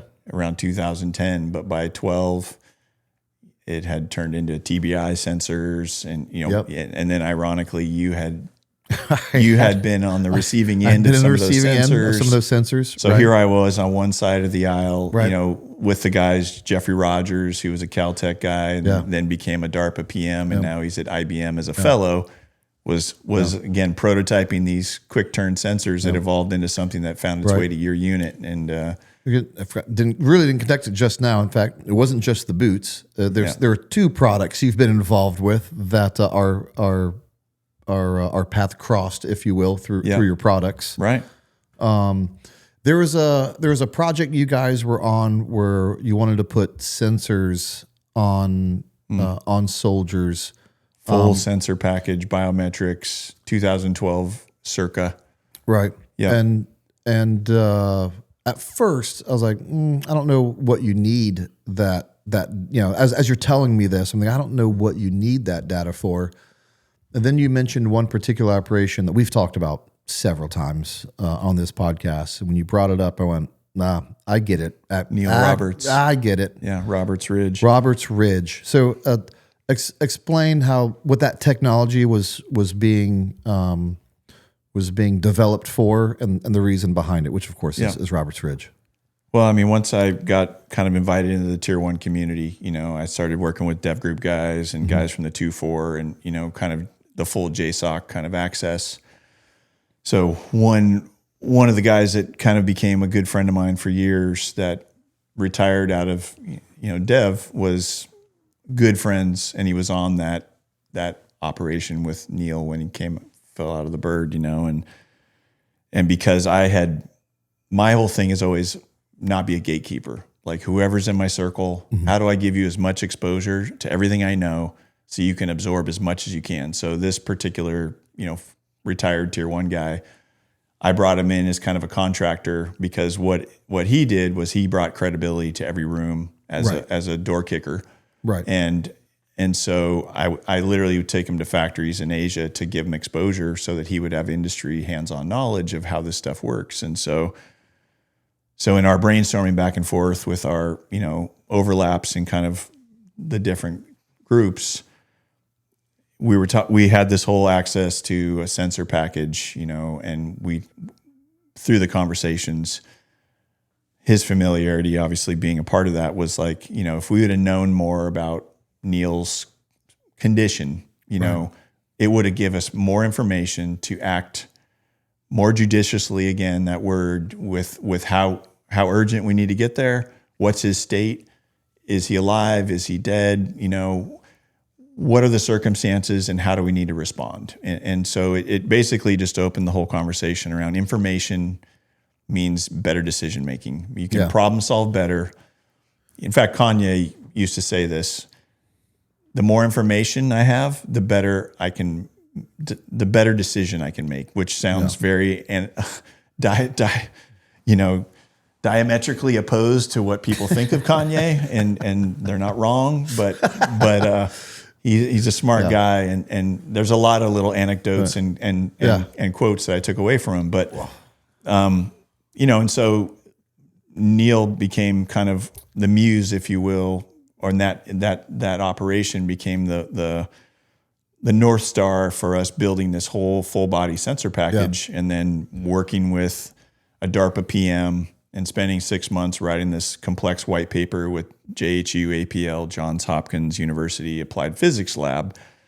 And we got assigned a PhD, and, we're working out of Under Armour, and we have this kind of scientific level biometric package that we've got. And we just, as always, everything is about pushing the boundary to the highest level. I mean, that's the worlds we come from. Like, if we're going to do something, let's do it the best we possibly can, and then work our way back to reasonable. But let's go unreasonable to start, and not ungrounded. But what is, if we were going to have a dream scenario, how could we fully outfit an operator with every sensor? Breath rate, eye tracking, muscle tension, EMG, ECG, EEG, all the things. And so we literally just decided, let's just put the full package of everything that's available, state of the art, that time, into a proposal. And then, well, how are we going to use it? Well, everything's research and data. DARPA is a problem-solving operation, but it has to deploy to the Defense Department. It's not a copy of one. They're not doing things in a copy of one. It has to have a downstream. How is this going to affect the defense? All the branches, essentially, potentially. They do small unit solutions. They do things that are unique, for sure. But that's a difference with DARPA versus other, maybe the CIA and solving. But well, I like the idea of it. Now that you've expanded on it, is this: we track locations of. I mean, it's not a secret. It's what ATAC does. We've been doing it for a while. It's what Blue Force Tracking does. That's open source. Yeah, we try to, at least. We want to know the locations of our soldiers for battlefield tracking, which is a good thing. But when you brought this up, I realized, well, just knowing a soldier's location isn't really a full picture of the battlefield. If I could have more information, I would have just that. I would want to know, beats per minute, respiratory rate, oxygen levels. You can just stop there for a second, because with communication or not, when someone over here is, and of course we'll have things within normal parameters, and when someone goes too high or too low, you'll get alerted and say, hey, something outside the normal is happening over to your troops over here. Right. So without radio communication, I can go look at that. Obviously, if the beats per minute turn to 0, I know their location, but with only their location, that means nothing to me. Right. And if they unfortunately die and can't give me any radio communication, and they're on a forward observation, they're detached from me, how do I know to push resources over there to them? I mean, that's just one. There's a lot of scenarios you can that you can come across, but at least in special operations, and there's Red Wings, there's Neil Roberts, there's a lot of special operation missions that you could overlay this on and say, hey, Chapman, Chapman, good on the list. Chapman on the same one, and say, man, this would really have been good information to have, so we can make good decisions. Yeah, I mean, better decisions, more information, you know? And so, and we could either save that soldier's life, or we could stop. We could also stop from losing additional life because we're making better decisions because of the more information we have. I thought that was very, very when we talked more about it became very fascinating to me. On the surface level, is one of those things I almost shrugged off. I was like, I don't know, tell me more. And the more you told me, I was like, hold on, I love this. Here we are 14 years later, and it's still not really fully deployed. If it's incrementally deployed in some situations, but and so just to finish that story, right? We wrote this whole proposal. We spent 6 months on it. We had DARPA involved. We had major hitters involved. Ultimately, the test package was going to be a team of fully censored operators doing a force on force exercise in San Diego Stadium with a 24 capture video system, which was new to the NFL at that time. There wasn't a ton of stadiums that had that. Okay. So we thought in the dream package, which if it's DARPA, we should dream big, because let's blow people's minds. Yeah. So you could literally have screens. It would be like a gaming, arena where each operator's got a screen. You see all these biometrics on it. You see their first person point of view on how they're moving through the space. How much data could you collect in a training environment for that? Mm-hmm.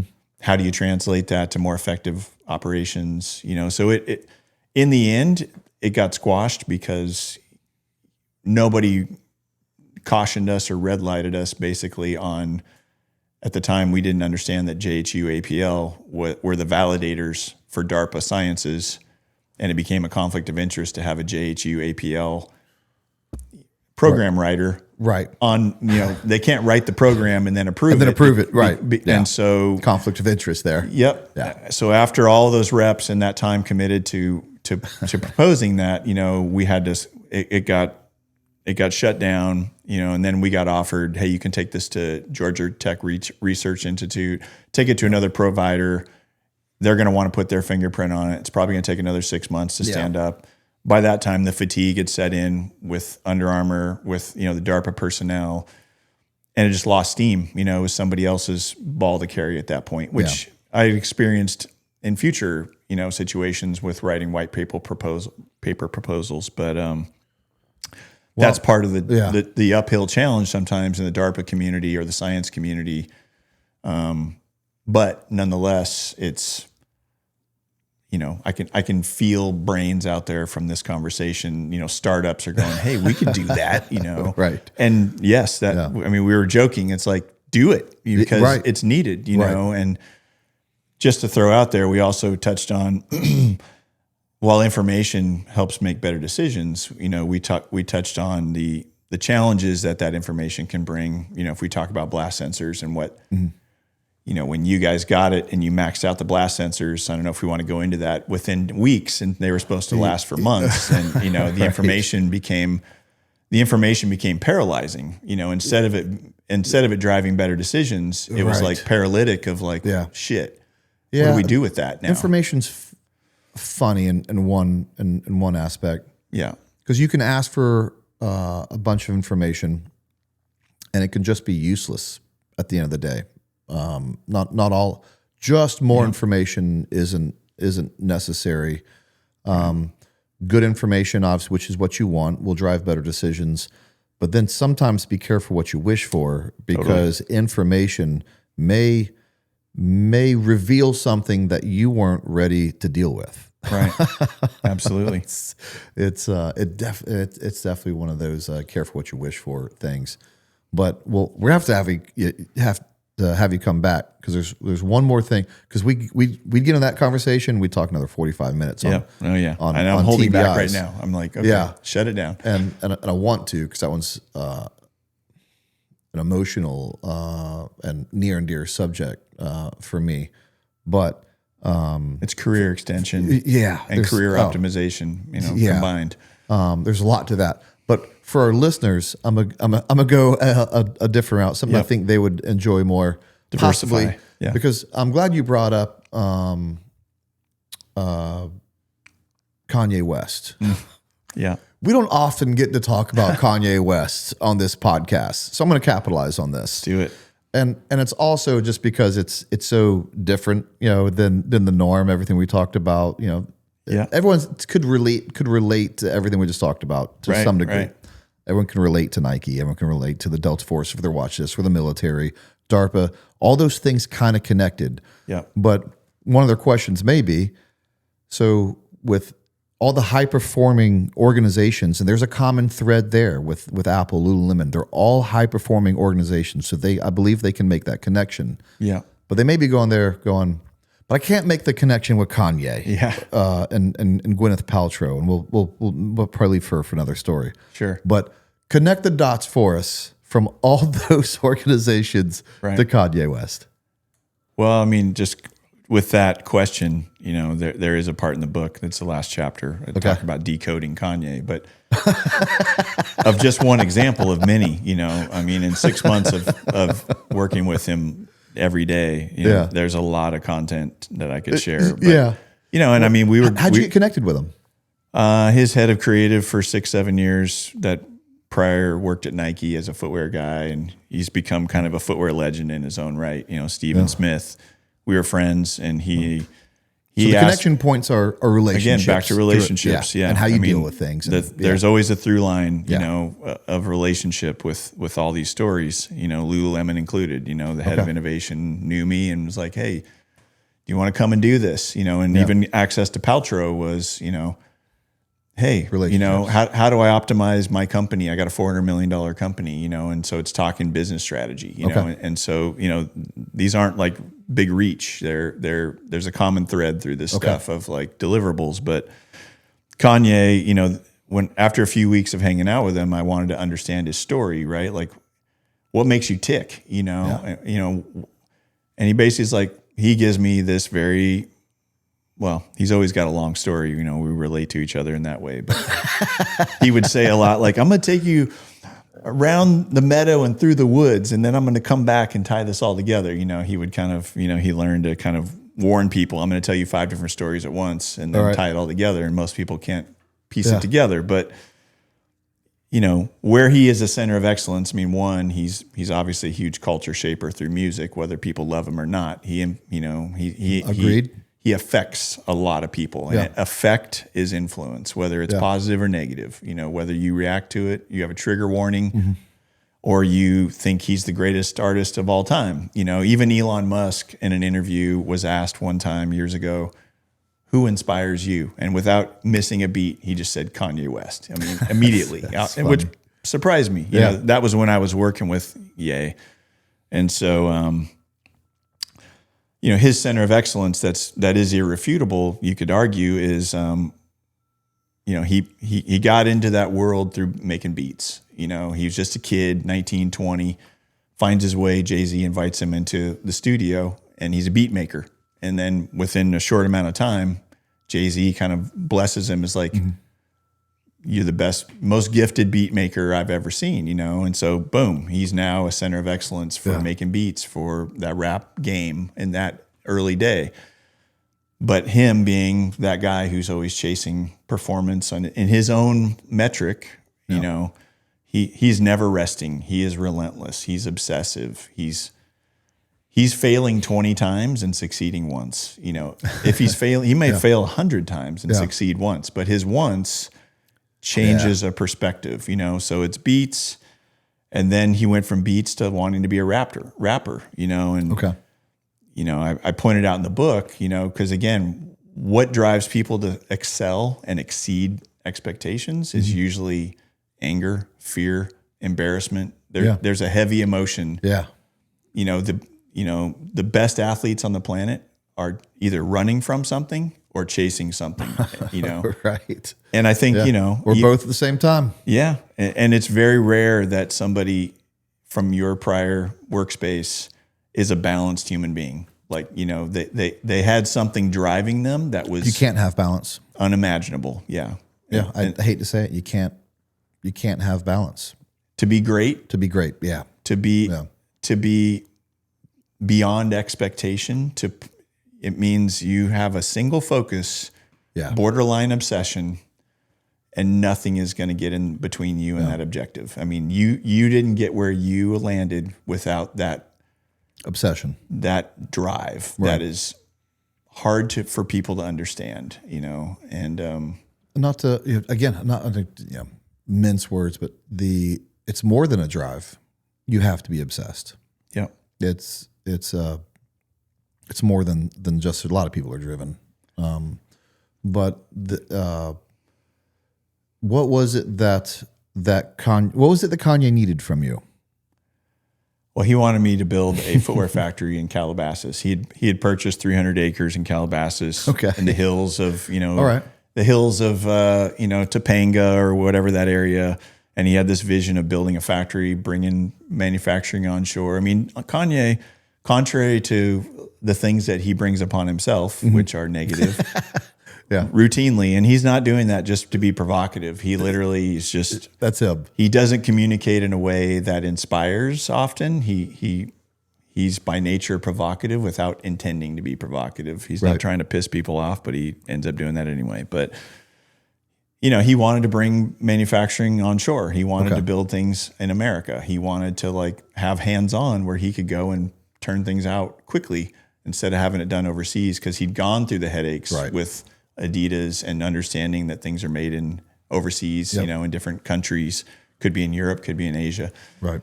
And so I was like, yeah, we can do that. You know, we just partner with the best manufacturers and we basically say, hey, Kanye West wants to build a factory here. We pick who the best factory builders are and, you know, people that know how to build quick turnaround factory, you know, manufacturing arenas. And we bring them here and we could probably, you know, turn this out in 6 to 9 months with the right resources.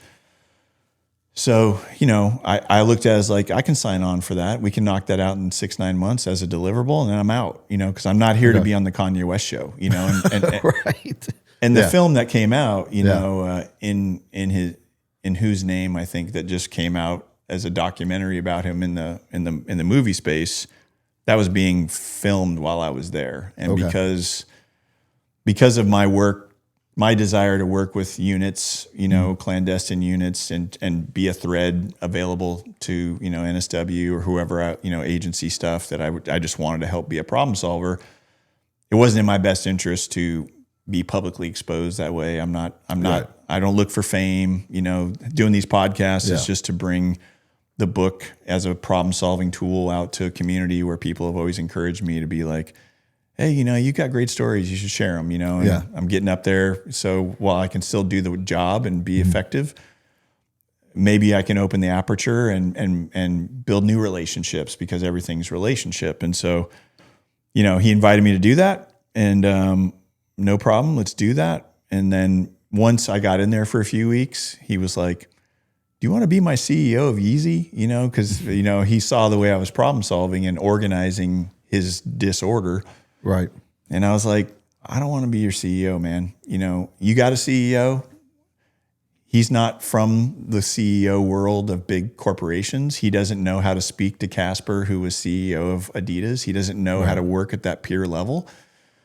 And I've reported to Phil Knight and Mark Parker. I know how to speak at that level. I can help him understand how to be successful. I can be your advisor, so I signed on as a chief advisor to Kanye's business endeavors. And, for those months that I was there, it was like I got exposed to all of his contracts, all of his, and I always say I got the best Kanye, in my opinion, of his career, because, he was doing the Sunday services every Sunday where he had a choir and he's doing, gospel inspired music. He's catering a breakfast for 100 friends and family. I mean, I got a very privileged inside access at a time where he was the most stable. The Kardashians kind of nicknamed me the Kanye whisperer, because I could interpret what he wanted, and it would keep him like, instead of going on rants and losing his mind. So, it was and I brought in the language that we're talking about, because as to build a culture, have a strong culture, you have foundational principles, and when you talk about, problem solver, when you talked about, hey, I don't need you guys, welcome to the unit, command asset is going, be fit as the fittest human you can be. Become the best shooter you can be. But you said those are secondary, those are perishable. Right. I need to be a problem solver, because no matter where you are on the fitness scale or the shooting scale, if you're doing an EP job or you're doing whatever, and it's something that's a little more pedestrian, I need to still be the best problem solver possible. And so you ingrain those phrases and those frameworks. And so I could see that Kanye was so disorderly, even though he's, as they say, writing bars. That's you're writing your rap lyrics, and everything is words and language. I was like, you're surrounded by people that are not best in class. They've got their way here through something special, and you saw that something special in them, but they're really not working at your level. And so you're not surrounding yourself with best in class.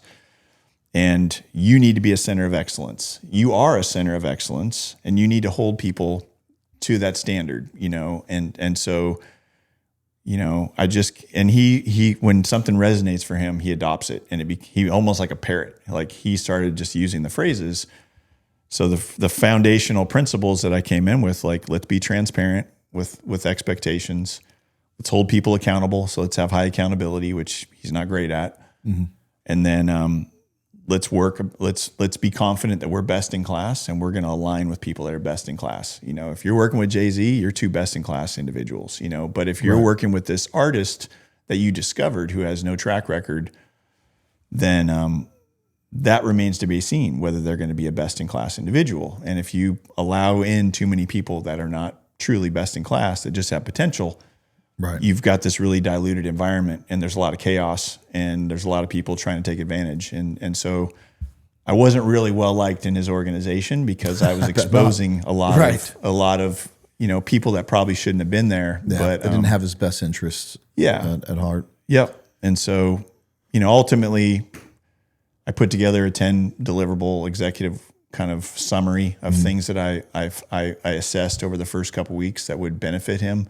He approved it, and he brought me in to deliver those things. And so my duration of there for a commitment was, we agreed on a transactional, rate, and, I wasn't contracted, to something that I could sue him for breach of contract. I just said, every day I'm going to show up, and you're going to pay me. And when you don't want me here anymore, I'll be out. You know, I'm not trying to hold you to any standard other than what you commit to daily. And he really believes he has the day when he wakes up.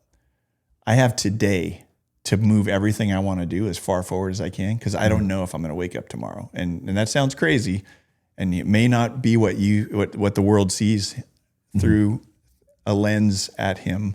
Yeah. But he literally, that's why he is so obsessed and relentless and a bit unhinged at times, because he operates from this space of desperation that he wants to move his projects at the speed of light. Did he ever get his shoe factory project to fruition? He never did. But why? He has the money. Yeah, I believe he has you. What was it that kept I'm just guessing. Yeah. But people like this usually are big idea guys. Yep. They don't really usually understand what it really takes to carry out these plans. The workhorses underneath them end up doing the lion's share of the work, which is always a little bit ironic, right? That you're already successful. You have money. You're just an idea guy. Everyone else carries out these crazy ideas of yours, and then when it's successful, it's the idea guy that gets all the credit. Right. And it was the operator, right? The like you really didn't have much to do with this. But does that general statement kind of sum up the project? Yeah, for sure. I mean, that's where you arise to some kingship, right? Right. I mean, I actually kind of started to translate that, you know, the Elons and the Kanyes and the Bezos, they're modern day kings, because they build these small kingdoms and their will be done in these kingdoms. And it's the equivalent of that we don't have modern kingships anymore. And so they're willing these things through. They have people to go out and carry out their orders. They have resources and they're little micro kingdoms, you know? And so, you know, ultimately why it didn't execute was, like I said, he might have 20 ideas and one executes. He might have 100 ideas. He would say to people around him, I don't need your ideas. I have 1,000 ideas a minute, you know, and that's probably true, you know? And so where we started moving on it, like he had the intentions, he had the warehouse spaces, you know, he had, and as we started bringing in heavy equipment, you know, it's like, who's responsible for this? The bureaucracy and the structure that's required. If you're not committed to building a very structured framework, which isn't his specialty, you know, organizational thinking and discipline, where that's Elon's specialty, and he kind of would frustrate him because Elon could build companies and he'd be like, he has the ideas. Kanye is the ultimate creative, you know, but it takes that engineering, that ability to translate it into a schematic, back to whiteboarding, you know, which we've talked about. I'm glad you brought that up, made that connection, because remember earlier when I said, hey, sometimes that's what happens when you miss a step. You know, you had the drive, but you don't really have the experience. They miss a step of that solid foundation with the drive that turns into experience. Now you're a true problem solver. Now you can be elite at something because you did it the correct way with no shortcuts. Elon can do it that way because Elon built organizations as a young man from the ground up, and he took no shortcuts. Kanye started as an entertainer, got money, and now he wants to become a businessman, and he has shortcutted into money that wants to transfer over into business. Yeah. And as always, it doesn't mean it's impossible. I've seen the guys shortcut into the Delta Force. A lot don't make it. Some have, and some have done very well. Sure. But those are outliers. Yep. And so usually the people who miss that foundation and shortcut, there's a reason, there's a process, and there's a reason he's an idea guy, and a lot of his ideas don't come to fruition because he doesn't know what it really takes to do that. Yep. No. And I mean, there's a part in the book, right, about defining the problem. we talked about this a little bit about like what someone thinks is the problem. And I think that's where Elon excelled. Yeah. Whereas he didn't shortcut by the term shortcutting, like cutting steps. Yeah. He saw a faster path to execution. So he redefined the path, rockets into space, he or electric cars or whatever. He took the problem set that normal people look at as these are the steps. Yeah. And how do we redefine the roadmap? And that's real innovation. That's visionary thinking. Right. Let's not confuse shortcuts with efficiency. Yeah. Because I mean, efficiency is a shortcut. Yeah. But it's not it's not the same.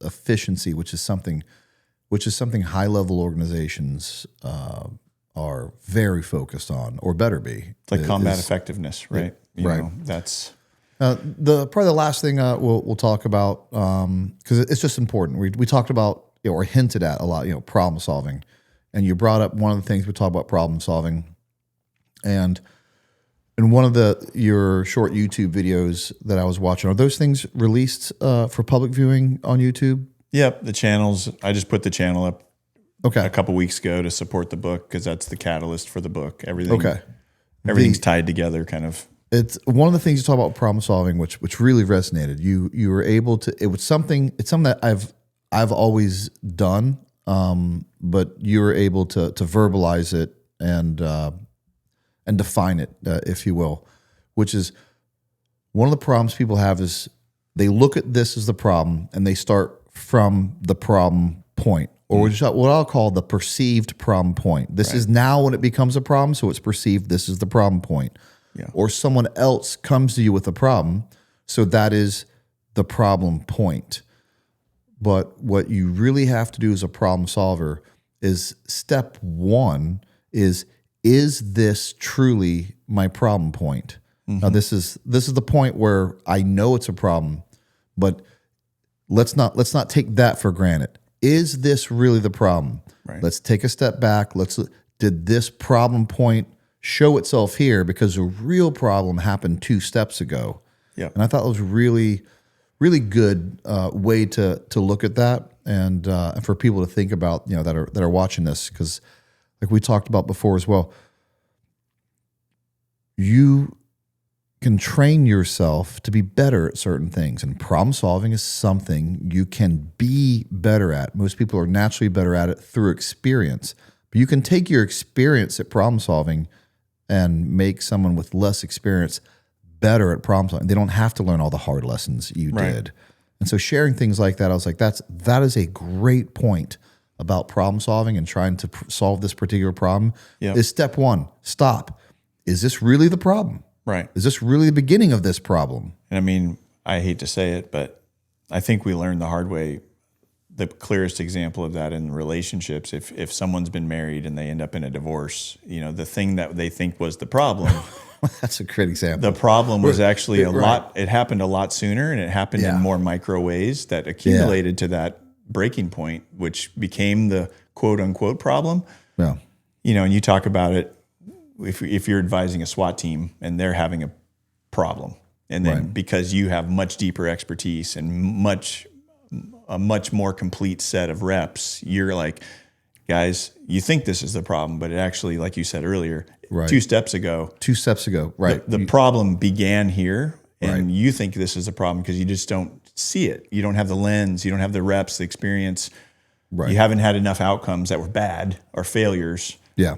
And I'm going to show you that if you eliminate these, if you address it earlier, you won't get to that. And that's wisdom. And that's almost feels like you're an oracle, but to some people, like you see the future. How'd you see that? And because I've made those mistakes before. It's not because I'm that knowledgeable, I'm that smart.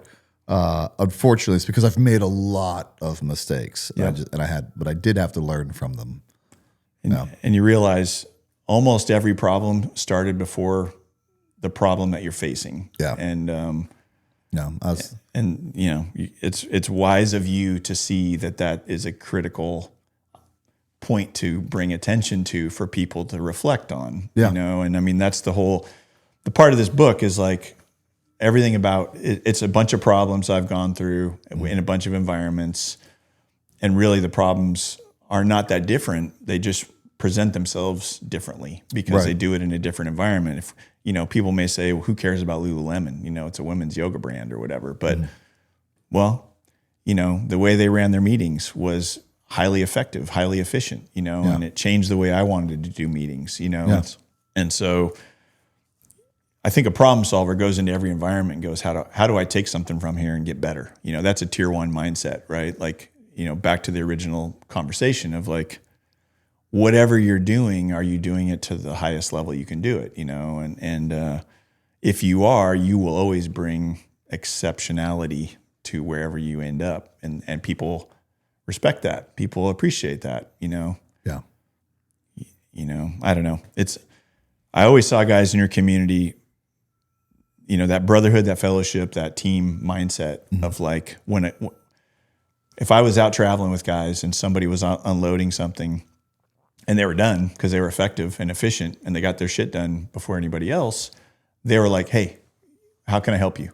Kind of thing. They're quick to go to the next guy. And it's like that kind of stuff to me is so like simple, but it's so and I see that in their civilian life. They'll be at a house and we're having a barbecue and I'll see a SEAL buddy will be over and we'll be unloading a friggin' cooler and stuff. And that guy will just be on everything. Like, how can I help? How can I be, and it's like, I know where that comes from, and it's those are the things that translate into the world that make that guy a high performer, that make that guy somebody that people want around, It's so small. But I really didn't intend to, but I'm going to expand on that a little bit. Please. Because you go from this organization of high performing people and it gets so frustrating to leave it. And I wish I could think of a real good analogy off the top of my head, but we'll just make up the party thing. So what they're so good at is if I'm unloading all the drinks and I'm going to go put it in the cooler, well, what's the next thing I'm going to need? Well, then I'm going to need to put ice in the cooler. And so then I'll have to go get ice. But when you're in and around those people, they look at you and they say, okay, he's taking the drinks to the cooler. What's the next thing he's going to need? And they don't just come help you with those drinks because they've already looked, oh, does he have more drinks? No, he doesn't need more drinks, so he doesn't need my help there. What's the next step that I will help him with? The logical anticipation. So I will go get the ice, and as soon as I'm done putting drinks in, someone just poured the ice in. I'm like, where'd that come from? And I look over, and I'm like, okay, I get it. It's hard to explain how easy that can be obtained. And that's why it's a little bit frustrating. That's so easy to obtain. You just have to look for it. Right. But anyway, where can they get the book? Amazon. All right. Amazon. And before you leave, between all of it, you got to have something for me. Give me a funny story. Oh, wow. Man, comedy is my weak point, man. A funny story. What's more experience? Man, I feel like Yeezy did something silly. Oh, my gosh. But man, in and around all these, there's always characters at these high-level organizations too, though. There's a lot of professional people. There's always characters. Oh, man. I don't know. You should have prepped me on that one. Comedy is my weak spot. And I'm always a high speed, like get in, dog with a bone kind of a guy.